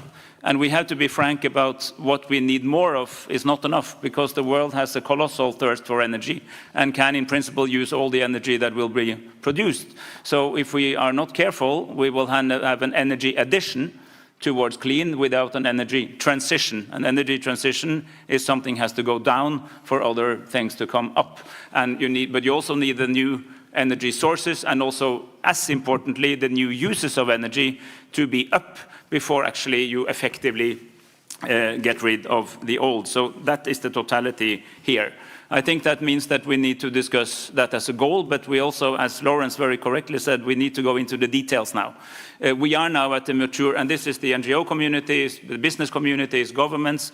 This is a time for an ambitious and mature discussion on the details, because just setting goals is not good enough for any of us. I mean, it's really about how do you achieve these goals, which I think is incredibly important. We need to talk about carbon pricing. It has to be more costly to remain fossil. We need to talk about all aspects of regulatory change, which means it will be more attractive to be renewable, or at least emission-free rather than fossil.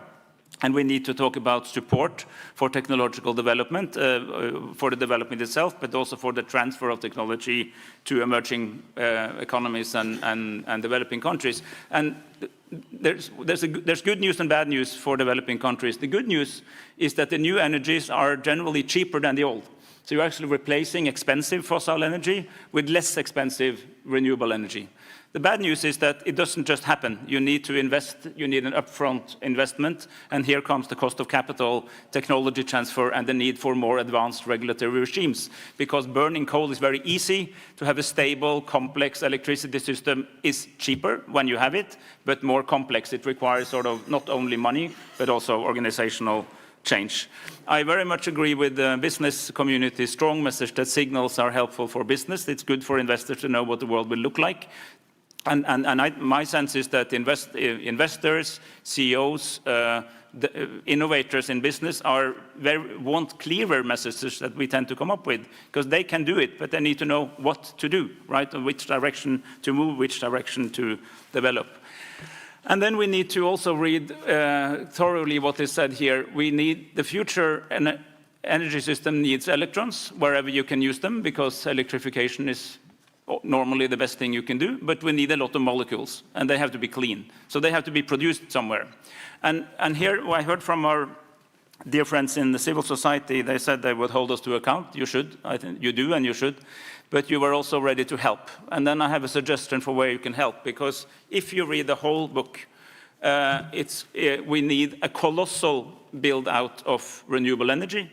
The downside with that, it requires a lot of space, because fossil fuels was space 100 million years ago. Now we just take it out of the ground. But in order to have hydro, photovoltaic, and wind, it requires space. And there, many of the same friends from the same NGOs tend to say we don't want renewable energy here. Sometimes they're right, by the way, but sometimes they're wrong. So we need sort of an honest discussion that you can't fix this without taking some more nature. And this is a real dilemma that we're all dealing with, because we also want to deliver on the nature agreement, or the CBD from Montreal. The other thing it says is that you need a colossal amount of minerals and metals and rare earths, because otherwise we will not be able to build the windmills or the photovoltaics or the electric cars with the batteries. So that's also a part of the message. So if those of us who like the phase-out language and also has to understand it's related to more mining, of course, more circular use, but you need more mining and you need more space for all the photovoltaics. And this is what I refer to as a mature conversation for all of us. Last point, and I've spoken too long, abatement. There is two risks when in the abatement discussion. One, of course, is that you say abatement and continue as before. You just, abate, CCS on everything, and then you do as before. Not true, will not work, not enough space, wrong, and unhelpful, because you actually should take out all the emissions in the first place where you can. But to say that abatement is greenwashing and unhelpful is also wrong. And here I agree with Fatih and the report and with the IPCC, said there is no way to 1.5 without CCS.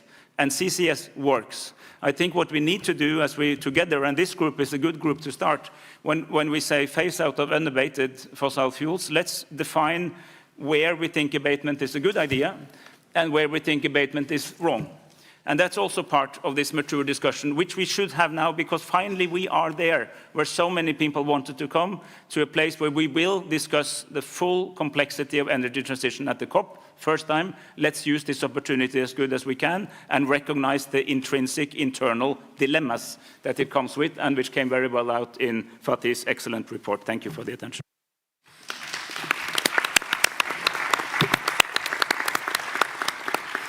Thank you so much. I have two more people that have asked for the floor, and then I will ask the representative of the incoming presidency, the special envoy Magnet, to make the final comments. But before him, I have in my list Lilian from Brazil. Good morning, everyone. I'll begin by thanking Teresa and the government of Spain for organizing this meeting. It's really a critical time in our pathway to the next COP. So I couldn't agree more with some comments from the civil society that we have the opportunity to keep the momentum going, not only on this COP, but within the next years. And Brazil wants to be part of the solution. That's why we will, as a developing country, preside over G20 meetings next year, where we are committed to keep the momentum, and we intend to focus on the financial side of the equation, on how to unleash the kind of financial sources that we need to finance this transition. Also, it's true that what the IPCC and science is telling us, that these next 10 years, they are critical to the future. So you are very right in keeping the pressure, in organizing yourselves to push governments.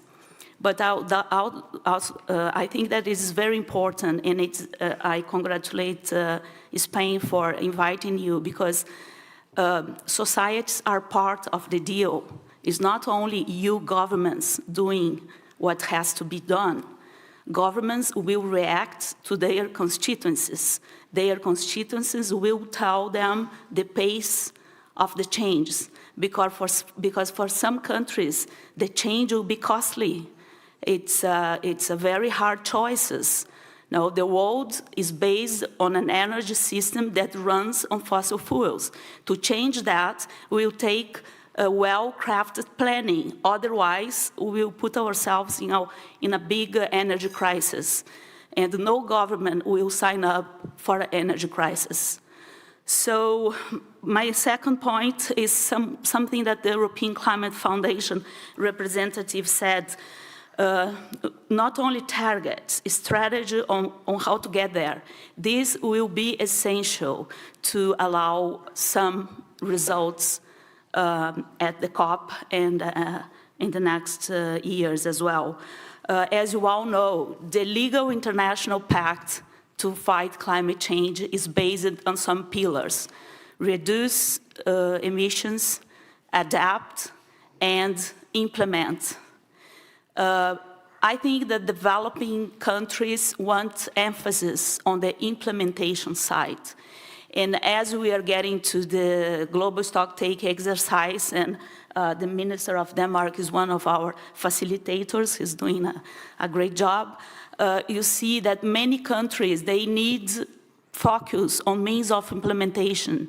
Means of implementation in climate legal talk means transfer of technology, capacity building, and finance. So if we don't face these three details, I'm afraid we'll be frustrated in Dubai and in 2024, and hopefully not in 2025, where Brazil wants to host you all to a COP in the middle of the Amazon. So this is very, very important, put some focus on implementation. We would like that the next climate meeting would be about implementation. We have the technology, we have the pathways, we have the international agencies helping us to understand how to get there and how to get there faster. So we need to get down and get the job done.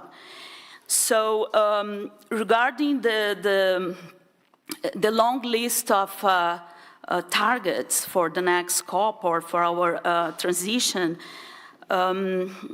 Birol had in 4th place clean energy financing in developing countries. I think this should be put up in the ladder so we can start talking. This is a real problem. And I will go to some data from IRENA, the International Agency for Renewables. There is a growing inequality in investment and deployment of clean energy in the world. Nearly all the growth in investment is concentrated in developing economies, especially United States, Europe, and Australia. And not much has happened in the developing countries since 2015. So we have to be realistic. We have to find ways to tackle the challenges. Otherwise, we will be stick to the speeches and targets and no implementation. So, and also it's unfair that the renewables revolution would widen the social economic gap within the world and not bridging it. The whole fight against climate change should not be done in the expense of social economic development. And lastly, it's really interesting what the journalist from Bloomberg mentioned. Developing countries want a say in issues that affect them. That is one of the tensions that the climate regime has to address. My country is trying to advance a negotiating group that is Brazil, South Africa, India, and China, that accounts for almost half of the world's population. So what these countries have in their plate, it's a lot. It's a lot of people who have to have access to clean energy, but have to have access to energy at all at accessible price. So these geopolitical challenges that should be addressed as well. And so maybe we'll need some change in world governance in order to advance as a group. And anyhow, thank you for your comments. I will give my email. I want to receive written comments from all the presentations. And we will be ready to advance in all these targets in the next COP and beyond. Thank you.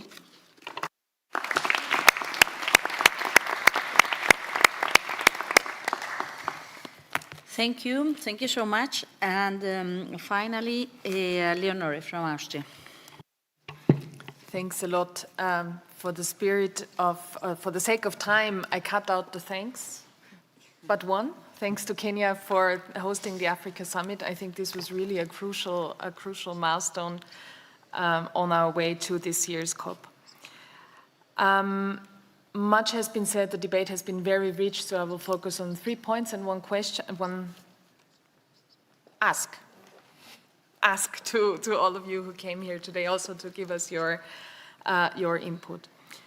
First, and I think whether we talk about transformation, as we do in Austria, whether we talk about access to affordable energy and the basic right to energy and to access to energy, I think we would all probably agree around this table, this is no easy task. This is a challenge at every seat around this table. So I think, and it's probably a challenge even more so because, as Espen said, we're not only more talking about the ambitious goals. We've set them. We set them in the Paris Agreement, we've set them nationally, but because we precisely talk about very real, very concrete change. That means something for business, that means something for business models, that means something for who profits and who will need to change. So that's probably why this debate becomes even trickier. And then in challenging times with multiple crises, and also Fatih has pointed to that, of course it doesn't get any easier. So for me it was really encouraging in all of this when we listened to the debate last week, in the UK, that it was industry coming out saying they need 3 things from us. They need ambition, they need commitment, and they need consistency. And this is our job around this table, to deliver exactly that, even in times when we have the feeling we have faced growing oppositions or the questions become tougher. It's very logical that at this point in time of our development, the questions become tougher. And that's my number 1 point. I think this is really our ambition now, to stay course, to keep the spirit alive and to get it on the ground. The second point is, I think, in terms of, and it has been said several times around the table, consistency means we have to, at the one hand side, look at the root causes. So fossil fuels cannot no longer be the elephant in the room, but must be on the table. And the second thing is, of course, the discussion on finance, that that I think also here we need to tackle it in the full spectrum. So aligning financial flows, public and private, must be a debate on the table, because otherwise we will, given the strains we all face, we will not manage to leverage the amounts of finance we need for this transformation. So, and that includes, of course, the affordability, the de-risking, the multilateral financial institutions, but really the consistency in terms of aligning the financial flows will be key. The third point is the question on because I think also Fatih mentioned that in the first round, the feeling of people being left behind. And I think this is also what you alluded to. We get questions from our constituencies, of course. So I think we really need to deliver that also nationally, and the not just talk about just transition, but also fill it with life. And of course, I'm now talking from an Austrian perspective. Excuse me for that, but the shortage of skilled workers is a crucial topic that we face in our country. So there is, and I need to change for my 2040 goal, I need every 3 minutes a new PV installation. I need 100 gas and oil boilers exchanged every day. So I have a lot of work. So my job is to get the people from the side of the fossil fuel industry to they know how to drill. They can drill for geothermal. Huh? So we need to reskill, and we really need to focus on that, because that's also a positive perspective and a positive narrative for the people in our societies. And the third, and the ask to all of us, I think what we're facing, and there I add another thanks then to the IEA. What we're facing at the moment is the challenge to keep the climate discourse in a positive spirit, as a positive way forward, as a positive vision for our societies. And if you look at the debate and how it's going in some of our regions, some of our countries, it's not always encouraging, let's put it like that. I see some nods around the table, so I think many of us can relate to that. So there we also need you. We also need you to help us shape the discourse, because as much as we feel the ask for ambitious climate policy and ambitious way forward around the world, the easier it will be for us to deliver. And I really want to thank at this point for the IEA for this report, because what you're doing in shaping the discourse is crucial. You're saying we've underestimated what we can do consistently, also from an IEA perspective. Yeah? We underestimated what the world was able to deliver. I mean, that's an extremely positive message. The rapid development of technology is incredible. And this is disruptive technology, whether we want it or not. Yeah, it's simply cheapest, better. It's the better car and it's the cheaper electricity. And I think this is, I think we really need to work on that together, because this will be a crucial tipping point also in our public debates, I think. Thank you.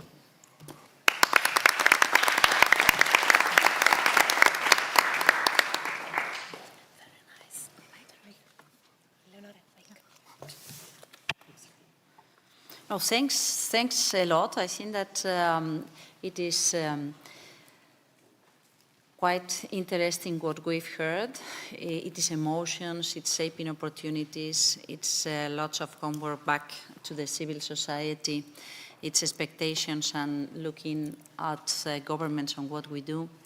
It is access to energy, green finance, and the risk in investments. It's ensuring that there is a share in the benefits of this transformation in every single corner, country of the world. And sometimes the scale of the transformation may be different. So we've heard different views from Europe and Africa, insisting on the opportunities. And we have heard, and this is how I would like to end before inviting Majid to make some comments as the one being in charge of facilitating our job in the COP. I think that both Espen and the three of them, Espen, Leonore, and Lilian, did also point out some concrete references to the civil society. Espen was quite vocal when saying, hey, there are some tricky issues that in a mature conversation we also need to deal with. What about the preparatory work to take decisions on what use we make out of the ground if we are going to develop renewable energy solutions and it is intense in the use of soil, if we are going to require new materials and it means mining, or what about abatement and in which conditions we are discussing or we are not discussing about the abatement of the emissions of some energy uses that we already counting on for a while. Lilian was also insisting on the fact that the social dimension is very important when trying to tackle these issues and how we can ensure that people do not feel left behind and that people do benefit from this transformation, knowing that the challenge should not be responding in a way that we widen the difference between those benefiting from the current development state and those that could have to face a different financial cost in terms of the developing of new solutions. So not to get trapped in what we want to get rid of, but how we can go in a smooth manner towards the pathways and the action, and not only the targets and the goals. And a similar approach was underlined by Leonore. I think that this is also very interesting, how we can ensure that the way we act is being perceived as a positive way, and there is a willingness to do more and more instead of listing the difficulties to make this transformation happen. And once said that, Fatih, if you agree, we could ask Majid to let us know how he reads things. I always agree with you, Teresa. Good. Well, first of all, thank you so much to everybody for the comments and inputs, especially to you, Minister Teresa, for hosting us, and for Your Excellency Fatih for having us in this very important conversation. I unfortunately have to read you notes because as a COP presidency, we try to reflect everybody's views, and the team doesn't like me to go rogue. Maybe I will afterwards. But I think the message is one that is clear. It's really a critical juncture in the climate history, and COP28, as our COP president mentioned, is only 59 days away, and we've made great progress, but there's still a lot for us to do. This is our chance to rewrite history and to ensure we are true to the commitments of the Paris Agreement. The global stocktake has told us that what we already know. The world is not on track to meet the central goal of the Paris Agreement and keep 1.5 degrees C within reach. The window is quickly closing, and before it slams shut, we need an urgent course correction. That is why our presidency is calling for a COP of action. Without action, our opportunity to reset will disappear. A world with a global temperature rise over 1.5 degrees C is unimaginable. Studies show that extreme weather, one of the manifestations of climate change, already causes 5 million deaths a year. Rising global temperatures, sea level rise, and extreme climatic events will increase with every fraction of a degree. When leaders arrive in Dubai at the end of November, we need to be laser focused on how we can ensure this opportunity is not missed. The future of our planet depends on it. And in Paris, global leaders agreed on the problem. In Dubai, we need to agree and act on the solutions. To this end, the COP28 presidency has developed a 4-point action plan to ensure that we don't lose sight of our 1.5 degrees C goal. This plan commits to fast-tracking an equitable and orderly energy transition, fixing climate finance, focusing on people, lives and livelihoods, and underpinning everything with full inclusivity. We have provided a practical roadmap that will help us build the energy system of tomorrow, something that I've heard from around the table today, free from all unabated fossil fuels while we decarbonize the energy system we have today. We need to have those practical conversations, just as was mentioned by many of our colleagues. As highlighted by the IEA's Net Zero Roadmap published this week, we know that we have the tools needed to meet the 1.5 degrees C target, but we must accelerate our efforts and collaboration and focus on priority actions within this decade. The first step on this path is tripling renewable energy capacity to at least 11 gigawatts and doubling annual energy efficiency improvements by 2030. The power sector accounts for around 35% of global emissions, and cutting these emissions is crucial to keeping 1.5 degrees C on track. We need informed policies that jumpstart the clean hydrogen value chain and commercialize carbon capture in heavy emitting sectors of cement, steel, and aluminium sectors. And we need nuclear power, significant expansion to infrastructure networks, improved battery storage, and we need new technologies. We need all of this at scale, and we need it quickly. We're all calling on IOCs and NOCs to zero out methane emissions by 2030, to align around net zero by or before 2050, and commit significant capital investment to clean energies. This must happen, and it must be underpinned by transparency and accountability. We are not dreamers. We know to make this happen will require greater collaboration and serious capital. We will need between $4 to $5 trillion annually in accessible, available, and affordable financing. It's not a problem of capital, it's a problem of allocation. It's our job as custodians of COP28 to make sure that it gets to the right places. We need to bring the financial system into the 21st century. We need a complete overhaul of our international financial institutions and multilateral development banks. These were designed for the last century, and our needs are now different. The Global South has been waiting 14 years for the 100 billion promise. This must be delivered this year. There can be no more excuses because there isn't time, frankly. There are 7 years to 2030. As well as being a COP of action, we're a COP of inclusivity. This is a global problem that requires a global solution. We can't afford to leave anyone behind. We understand without inclusion of civil society, women, NGOs, youth groups, indigenous peoples, and others, our action plan won't succeed. Inclusion in this case is a win-win for everybody. Renewable energy, one of the pillars of our action plan, not only benefits the environment, but according to the UNDP, it brings with it significant social, economic, health, and national security benefits. In closing, I want to say that we have an opportunity that can't be missed. COP28 will be a pivotal moment for us, and it's important that we unite, we act, and we deliver results, an equitable systems transformation, the one that we so urgently need.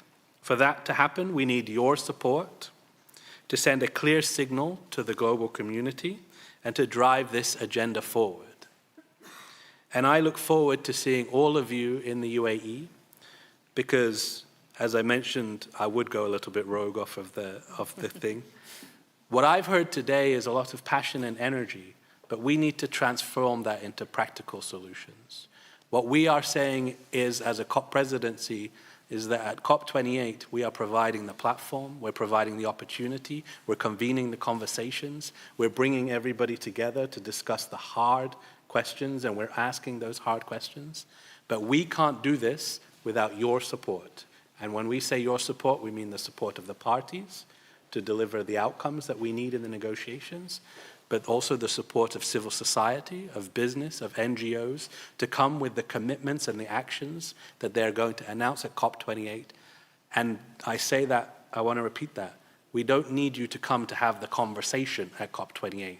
We need you to have the conversations now in important meetings like this one today, to find those solutions today, so that when you come to COP28, you're telling the world, you're telling our young people what you're actually going to do about the challenge. Because I'll repeat, we have 7 years to 2030.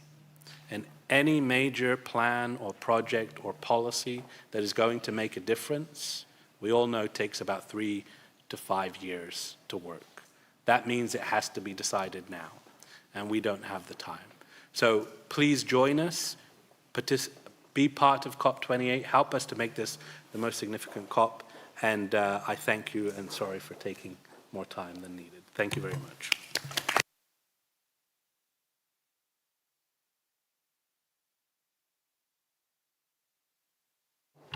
So we have 15 minutes for coffee and for this, and I would like to thank all the special guests that have been sharing their views and their conclusions after the meetings they held last week and the conversations with their own constituencies. Thank you.